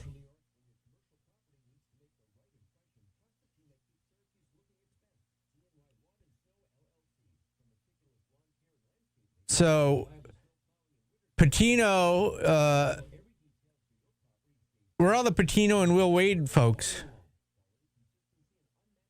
Patino somehow didn't know his guy was embezzling money again. Like, that guy never knows anything.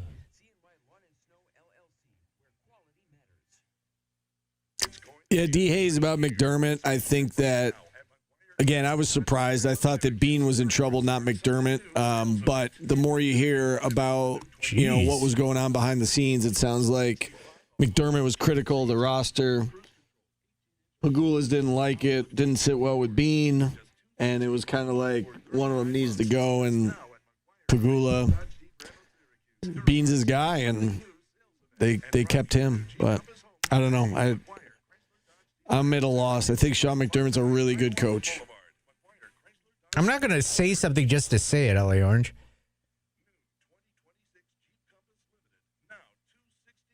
Okay, yeah, he wouldn't have knowledge that his GM that... Don't the coaches hire the GMs? I mean, I would assume so. I would assume it's his call. I mean, probably in conjunction with the AD. Break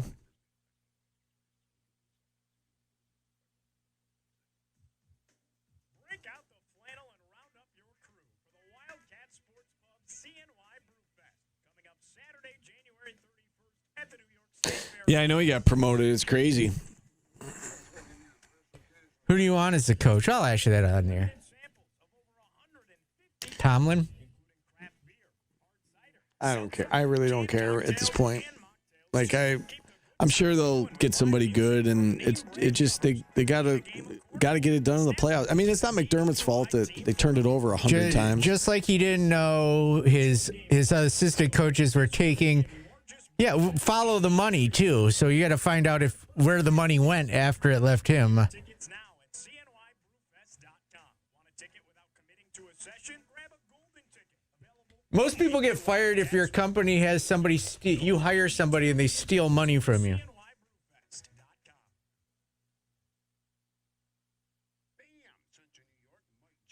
I've said a million times if he doesn't make the tournament, he's getting fired. Listen to the show.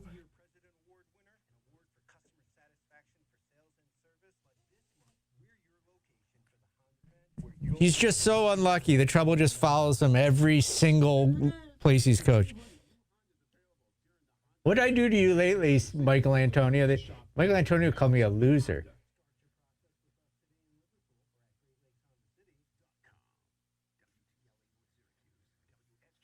And as far as I know, Q Sports Nor is not a member of our show or a former member. But if it is, good for them.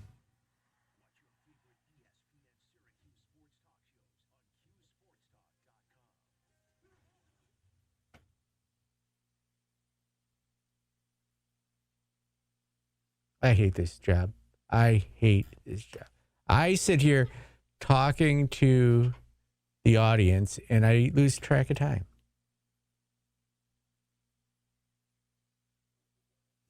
Oh, a little delay there. This is your show. This is your song, Steve. Because you're a robot. I'm a robot, yes. I knew where you were going with that. Let's do the robot together for everybody that's watching. I'm not in the mood. Stop. Not in the mood. Do it with me, Steve. No. The robot. Not today. For those of you on the radio, I was doing the robot, and Steve would. I tried to do the robot wave, and he wouldn't do it. Wouldn't do it. Was not popping and locking. Nah, you brought up the Bills, and now I'm like deflated. I wasn't even thinking about them, and then we started the second hour talking the Bills, and now I'm like deflated again. I was just killing it, Steve. I don't know if you saw that. You were. That was well done. I now need a chiropractor and medical attention from all the popping and locking I just did. Let's get a phone call in this segment, and then we'll try to get back on time. John in Bridgeport up next. John, what's going on? Hey, man, how are you? Good. How are you? I got one for Paulie, one for Steve. Okay. Paulie, yes. How big was the SU crowd at Boston College? Because on TV, it sounded like it was almost home field. It was about, I would say close 50-50. Maybe 60-40 BC. That's pretty impressive. Mm-hmm. especially to lose a home game away. Steve. Yes. Is there anybody happier than New England Patriots right now? No. Losing your the closest team to you, losing their coach. Yeah. I mean, it's like someone just put sprinkle dust all over Boston all over again. It's just, as a Buffalo fan, it just kills me. It kills me too. It kills me too. And now, Bo Nix is. I mean, the Patriots have a cakewalk to the Super Bowl, and it's. They might have Jeff Hostetler. We'll find out. Yeah, the guy who hasn't thrown a pass in 3 years. Vince Ferragamo. Yeah, you never know. Yeah, I guess. Well, Ferragamo lost the Super Bowl. Hostetler only had 4 starts in his career, and he won the Super Bowl for the Giants. He did. Yeah, there's the year Phil Simms got hurt. Mm-hmm. Yeah. It kills me as a Bills fan to see the Patriots where they are, and I don't know. It's I'm still not over the loss from Saturday. How about you? Oh no, I'm almost glad I didn't lay down the $20,000 to get season tickets, because I don't know if I can go next year to a game and not see McDermott there. I know, right? The Mafia is not going to deal well with the next coach if he doesn't get us to 12 wins. Well, it's funny you should say that. I was reading today. There was a columnist who put out an article about the first game in the new stadium that they're probably going to introduce all the key players in the organization, right? And they said they might want to think twice if they're going to introduce Brandon Beane to the crowd that first game at the new stadium. So we'll see. We'll see if they. I don't think anybody's going to be tossing their $20 beers. They're lucky they're not doing it in December when they get a snowball fight. Yeah, for sure. Yeah, he's going to get booed. He's not well liked at the moment. Well, we got 2 Bills fans on. Who would you guys like as your next head coach? Yeah, I'll let John answer. Then when he gets off the air, I'll give you my answer. But John, is there somebody that you have in mind? The only one who I would be even remotely happy with is the OC at Seattle. What he did with Darnell. Yeah, it's amazing. It's utterly amazing. Would you give up draft picks for Tomlin? No, I wouldn't give anything for Tomlin. Oh. Yeah, and he said that he doesn't want to coach next year, so I think it's a moot point. John, we appreciate you checking in. I want McDermott in Pittsburgh. Yeah, you should. You should want McDermott in Pittsburgh. I'll take him. Would that just kill you if he won a Super Bowl before the Bills did? Yeah, of course it would. Yeah. Why do you? I think they made a mistake. I think this was a mistake, and maybe behind the scenes it was a situation where they couldn't work together or whatever, but it really was a him or one or the other, and I think they stuck with the wrong guy, though. I really do. I think McDermott's a great coach, and you can replace the coach, but you're going to kind of roll your eyes at this and the huddles and whatnot. Culture means something, though. It does, and it's not a coincidence to me that Sean McDermott came in there and he ended the 19-year drought, and they went to the playoffs 8 out of 9 years. And I get that they didn't get to the Super Bowl, but there is a winning culture there now, and that you can't just. And guys want to come and play there because of him. I mean, you saw the news yesterday, and all the guys, like the players, putting out statements and tweeting, and guys are broken up over this, and you can't just replace that. The same thing happened in Pittsburgh. The players are mad at the fan base because they feel like the fan base's negativity chased Tomlin. And you do wonder, too, if McDermott ends up in Pittsburgh, I would imagine some guys are going to follow him there, right? And Josh Allen is a good one. Well, hopefully not Josh Black Allen. And gold. And I don't think it's going to be Josh Allen because they wouldn't have done this if they didn't have his blessing. And I think it's interesting that he hasn't said anything publicly. Superman would be nice, right, Steve? In any event, I know you're trying to get to another phone call, but you asked me who I want. I'm not there yet. I'm not there yet. And I think that you want somebody who's just going to let Josh be Josh and hopefully continue. You want to bring in somebody who guys are going to want to play for. They're close. And I know we laugh about this every year, being on the verge, blah, blah, blah. They're close. They've got the best or the second best quarterback in the league in his prime. I hope they just bring in somebody who knows what he's doing and lets Josh be Josh and put the right players around. People in the chat would like to know if you'd like Coach Autry as the Bills' next head coach. Let's go to the next phone call. I can't. My eyes are awful. I cannot read that. Mahir in Albany. Okay. Mahir, what's going on? Hi, guys. Hope you guys had a good holiday weekend. I'll make it as quick as I can. Take your time. Thanks, Paulie. I'm still. I'm kind of. I was angry, understandably so, after the Boston College game. I just didn't understand the substitution patterns again. But I've argued that before, and I don't want to waste my breath on that. a question I had, like I was hoping, I don't know if you guys would be able to ask Adrian Autry this. The player communication, there seems to be something off. After the Georgia Tech game, I heard through WAER and their double overtime show that Nate George and Akir Soare, they were told by, some reporters that a lot of the Georgia Tech players had 4 fouls and they weren't aware of it. And then, again, I think for me that comes back to coaching. For BC, Adrian Autry, I just saw a short while ago, that, he was telling his players to foul on that last possession that BC tied up the game. But the players didn't even look like they were fouling. I just want to know, if you guys would be able to ask Autry, is there something that's wrong with the communication there? Because it's a little worrisome because, obviously they had this game, it was theirs to lose and they unfortunately lost it. And, again, the last point that I want to quickly make is, I know it's tough and I know a lot of fans want Autry gone, but, this is, for me personally, this is the last shot that I'm giving him. The ACC is much better. The upcoming schedule starting tomorrow night is going to get a lot tougher and it's going to give a lot more opportunities.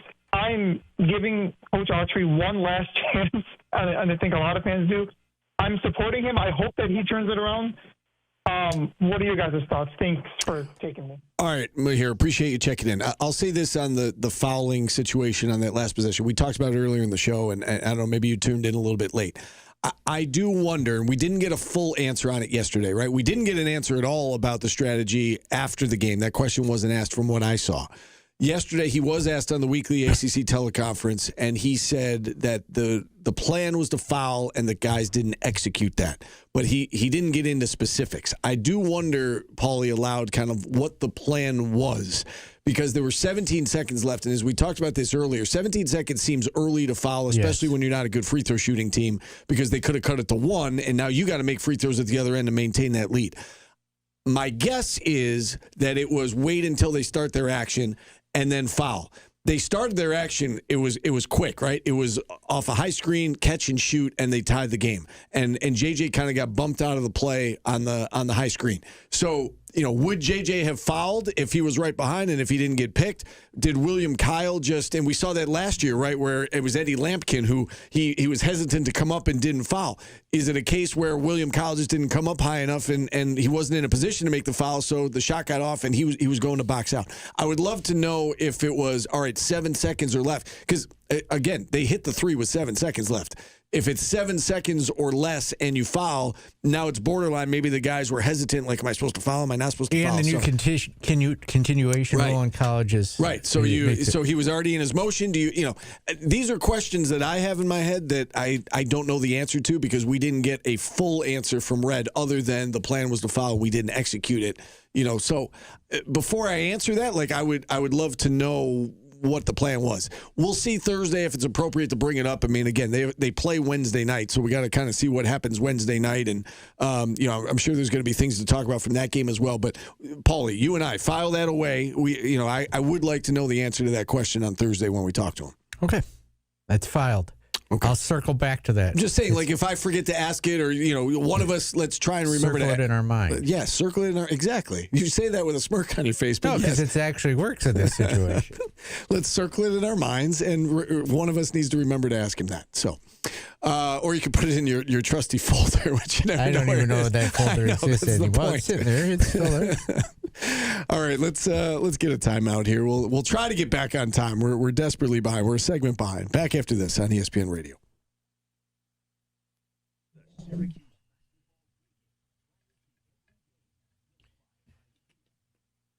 We'll come back, do a CNY Brewfest reading break, I guess.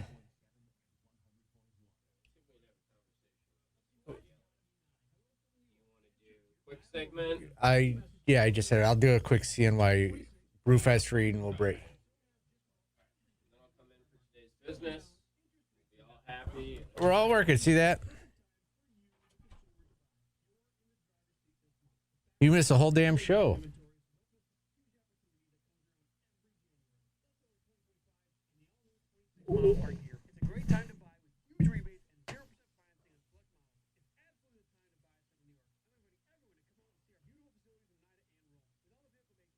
It's freezing in here, Steve.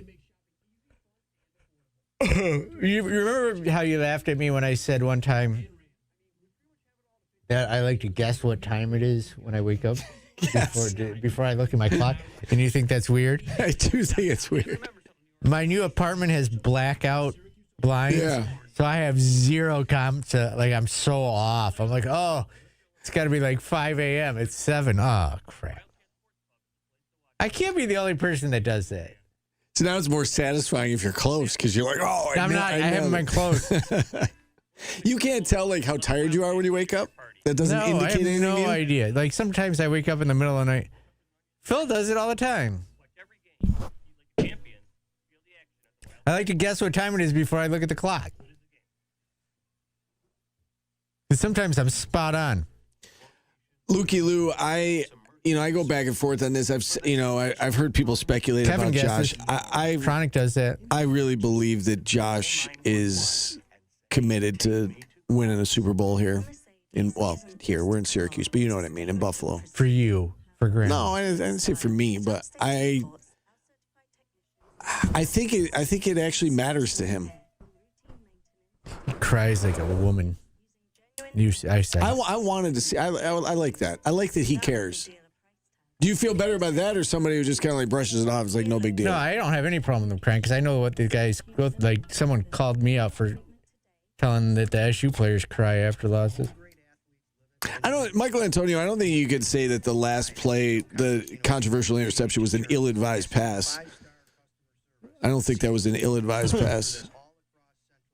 Now, the pass to Kincaid at the end of regulation, if he hits that, the game's over. So,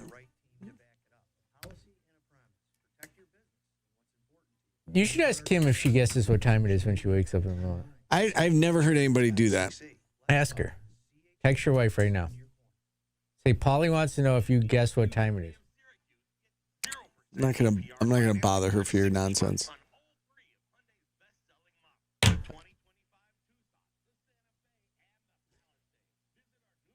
Albany guesses the time. Tim Leonard, do you guess the time when you wake up?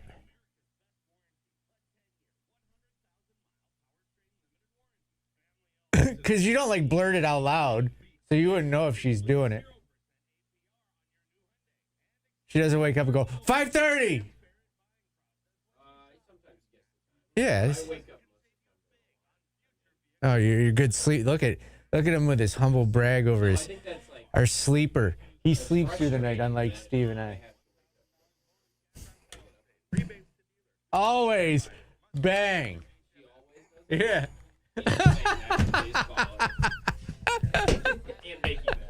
You're gonna tell her it's stupid like you did? Yeah. Kim isn't as weird as you are. That's why. Oh, I'm not the weird one on this.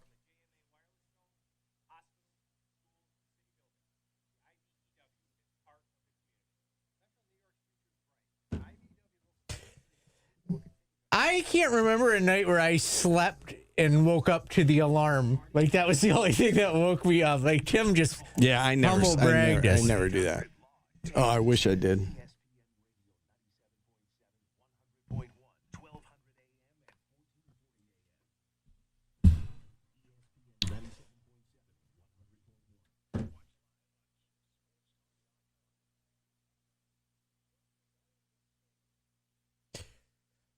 Welcome back to Orange Nation. Finally, we came back from a break without dead air, Steve. Well done.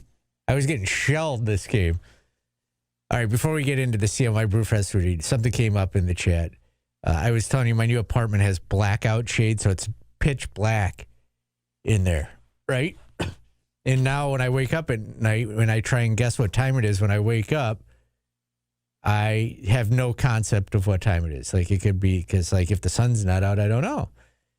And you said it is strange that you guess what time it is when you wake up. You make it sound like it's a game.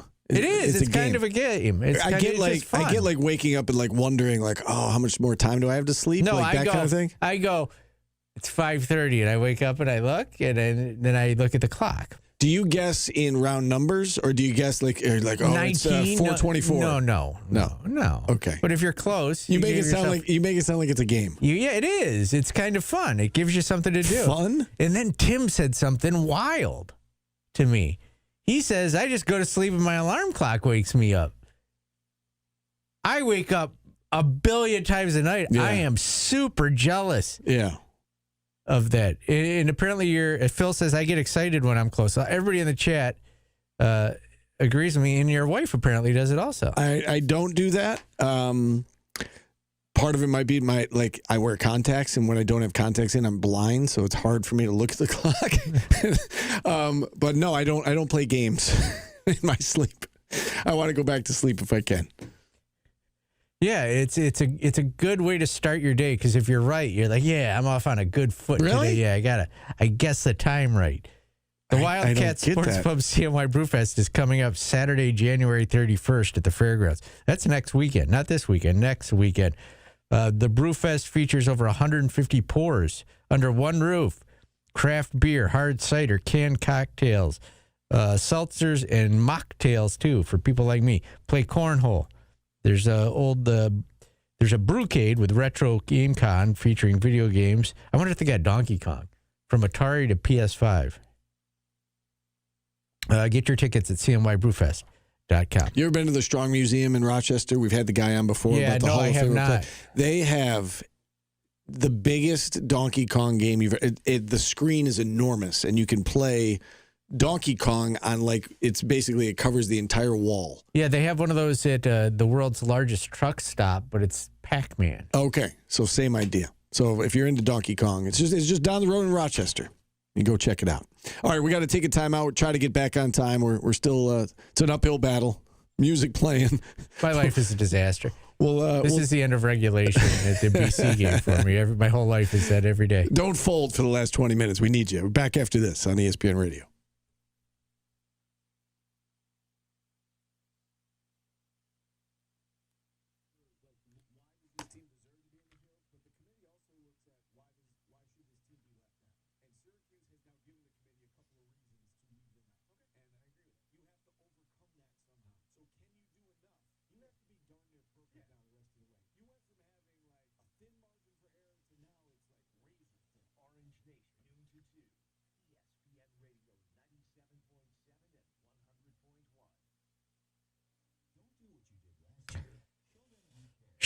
My future wife is a lot lizard. That is correct. I'm not getting married.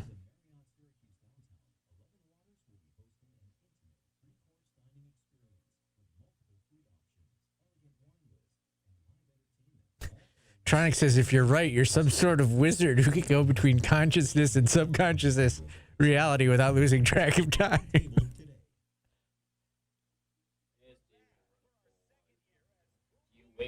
No, that's right. Same fun, same large portions. Well, I wake and up to it. bold I new wake up flavors you won't multiple want to times. miss. Like, Get I don't ready to just feast sleep with through the house-made night. It means that sauces, you- shrimp scampi, don't chicken take this the riggies, wrong fresh way. homemade chicken And cutlets, I don't desserts, know and if everybody everything feels you've the same. grown It to means you don't love. have a lot of- Corner of Howlett Hill and Corporal Welch and Do you Camillus feel on like- Facebook. Boom Boom Do you feel Italiano. like Do you Guess feel what like time you it is? have Boom Boom Italiano is now open on Howlett Hill Road in But do you Camillus. feel like you Check have a them lot out of on Facebook. No, and I think So I got Hey, Central New York, when your commercial property needs to make the right impression, trust the team that keeps Syracuse looking its best. CNY Lawn and Snow LLC. From meticulous lawn care and landscape maintenance to reliable snow plowing and winter services. More on your mind. I think I don't want to. You guys aren't that old before I say this, but like my dad, he's like 70. He just gets up at 5 every morning. Yeah. And he's told me he's like, you'll do that when Yeah, you right. just wake up. Yeah, right. You just wake up. I Yeah. think when you're young and when you're around my age, it's like you need the alarm. Right. But you're right, probably. I mean, I do feel like I don't have many problems. But Well, I think it's a good thing. It's a that's good. But there's Embrace that. I don't know. I'm curious what the poll results will be. I wouldn't say it's weird. I just think that I think some of it is I feel like younger people, like my daughter, she can sleep until noon. Like I can't do that, but I will sleep and wake up because of my alarm. Yeah, So right. like, obviously, I don't sleep the entire night. Right. And even like in the middle of last night, I was like awake for 20 minutes. And I was like, oh. Yeah. Yeah, when you wake up in the middle of the night, you don't try and guess in your head what time it is? Oh, I think I do. But, like, you asked when I guess I took the question. It's more like when I wake up, or when I'm getting out of bed. Michael Antonio, I actually had a girl text me the other day. You say I get court time and camera time at the game. A girl texts me because I only date guys that sit at the scorer's table because they move me back at the game. I thought that was really funny.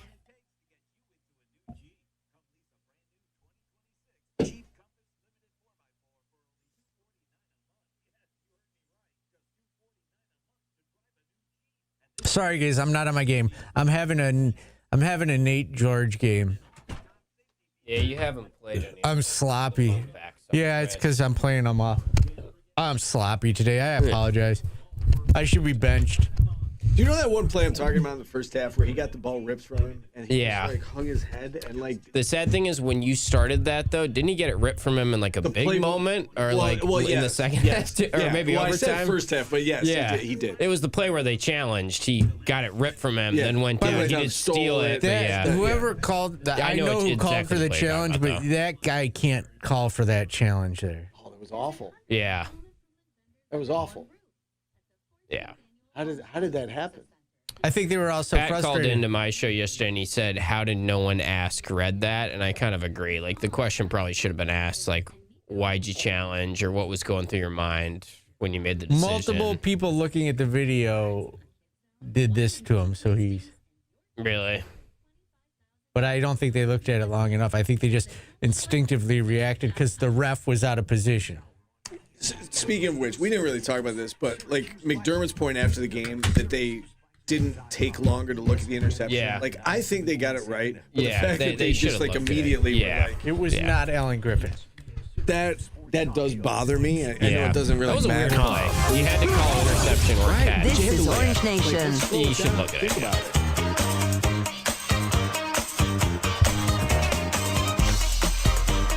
Baby Daddy. Do you know what this song's about, Steve? Yeah, it's about being a baby. This is post that, Steve. This is the after effect of the Do You Know What That Song's About? Let her cook. Our baby daddy's here. Tim's thinking about he's like, is this actually a song? That's what's going through Tim's mind right now. Well, I was thinking that. Now I'm just puzzled why you called me the baby daddy. Because you're the boss of you tell us what to do. No, you're the boss. You can fire all of us. Yeah, that's different though. You tell us what to do. I try. Sometimes it doesn't get through. We don't always listen. Yeah, the plan was to foul. Stephen Pauly didn't foul. I ignore regularly.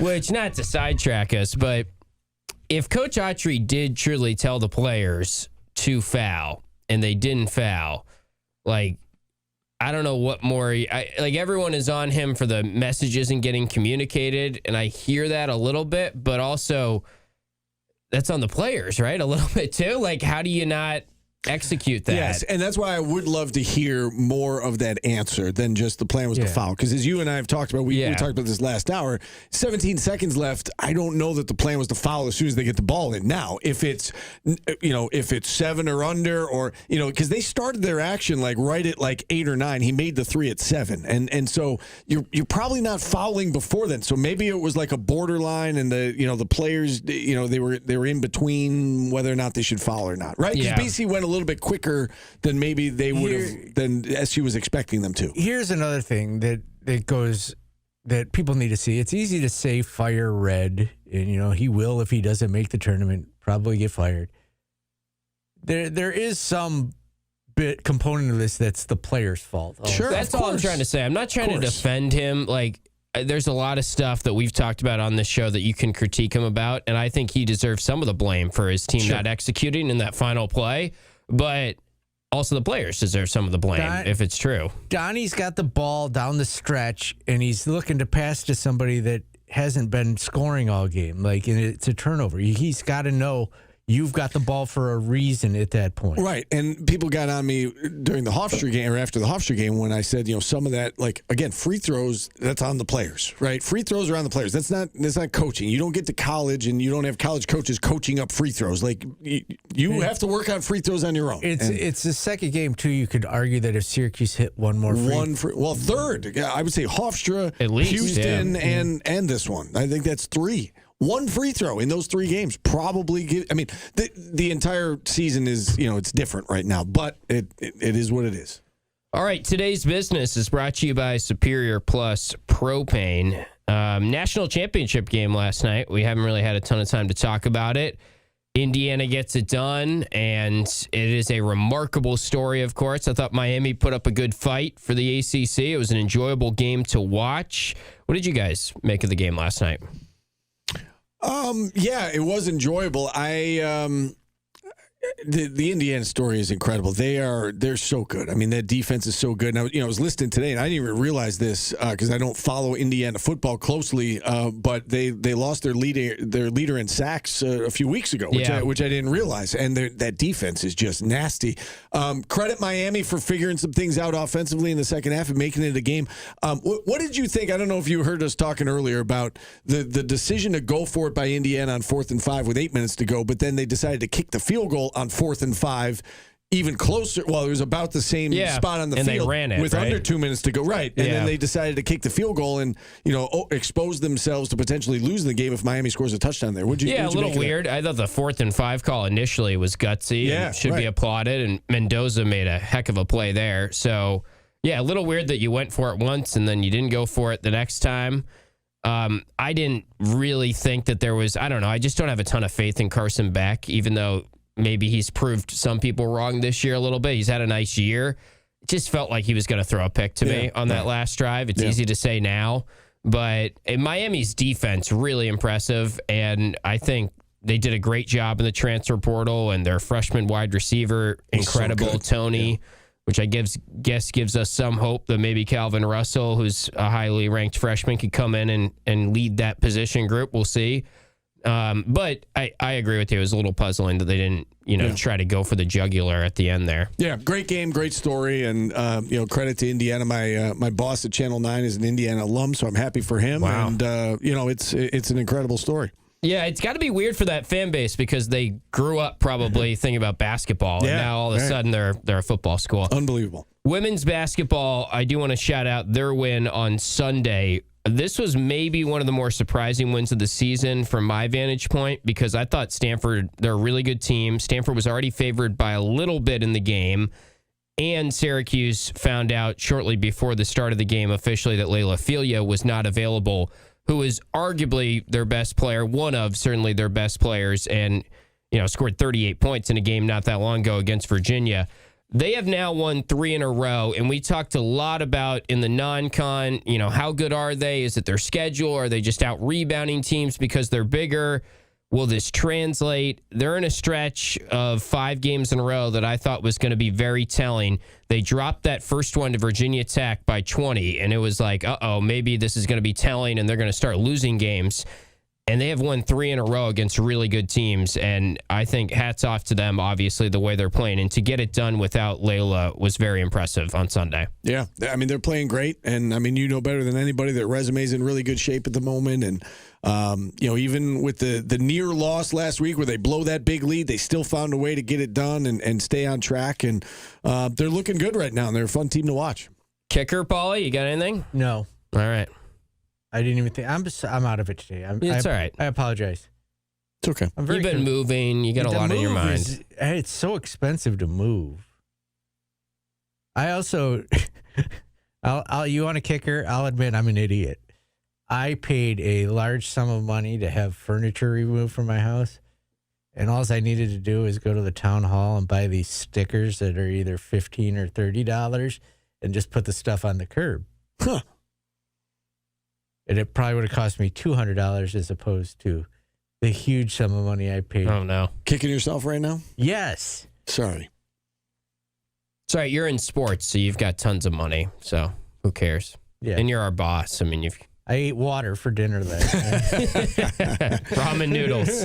All right, let's hit our final timeout. We'll pick Artist of the Day next on ESPN Radio. This is Orange Nation. The committee looks for, why does this team deserve to be in the field? But the committee also looks at why should this team be left out? And Syracuse has now given the committee a couple of reasons to leave them out. Okay, and I agree with that. You have to overcome that somehow. So can you do enough? You have to be darn near perfect now the rest of the way. You went from having a thin margin for error to now it's razor thin. Orange Nation, noon to 2. ESPN Radio 97.7 and 100.1. Pizza in the car. Ring in the new year with savings at Matthews Kia of Clay, where we want you in the driver's seat when choosing your Kia. This month, lease our 2026 Kia Seltos S front-wheel drive for only $388 per month for 36 months. A true zero down. Just sign and drive. Lease selling price $26,027. Or get 0% APR for up to 60 months on. Is that true, Steve? If I took a loan from you, you would break my legs if I didn't pay you back? Who's calling now?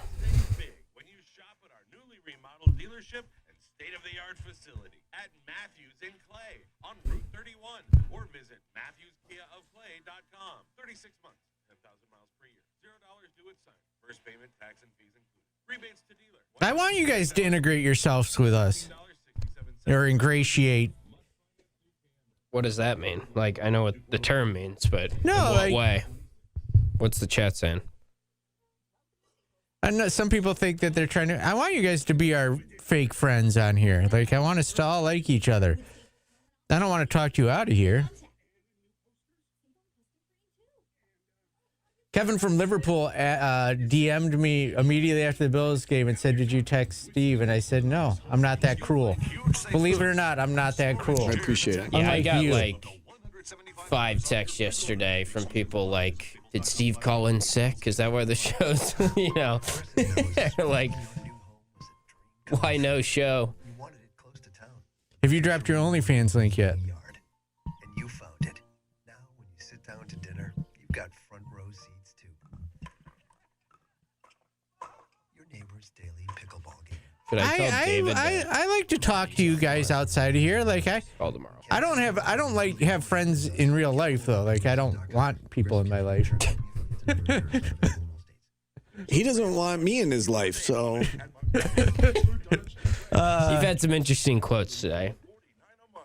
I don't want people in my life. My best friend, I texted him the other day. I said, he goes to New York all the time. And I go, "Hey, I live upstairs from York now if you don't want to stop by." He didn't even respond to me. And I don't care. I don't care. Just what bros do, Steve. Yeah. They don't even respond, you know? It was funny. I was walking through the mall in Boston because we stay right at the Copley Plaza. And these women were just walking and yap, yap, yap, yap, yap, yap. And their husbands were behind them walking and not saying a word to each other. It was like, I get it. Yep. As soon as I get it ready, my brother is in town on Thursday, so I have to get it at least semi-serviceable soon. Are you going to eat at the York more? No, I'll probably eat at Margarita. Oh, more. Yeah. I like Mexican food. Yeah. York's expensive. Yeah. I'd go to Kitty's all the time if I lived there, or any of those bars. Oh, Kitty's too. Yeah, I could do that. Pastas. I could just order to go. Go down, pick it up, and bring it back upstairs. Like room service. Right.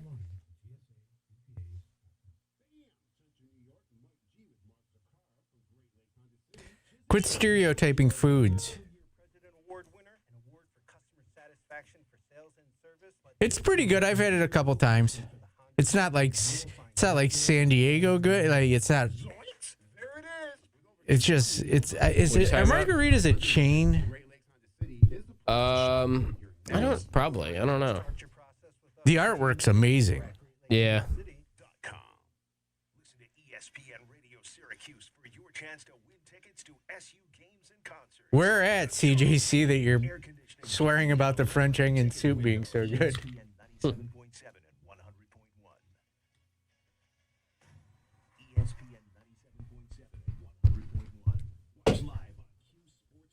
Kitty Hawing. This is Orange Nation.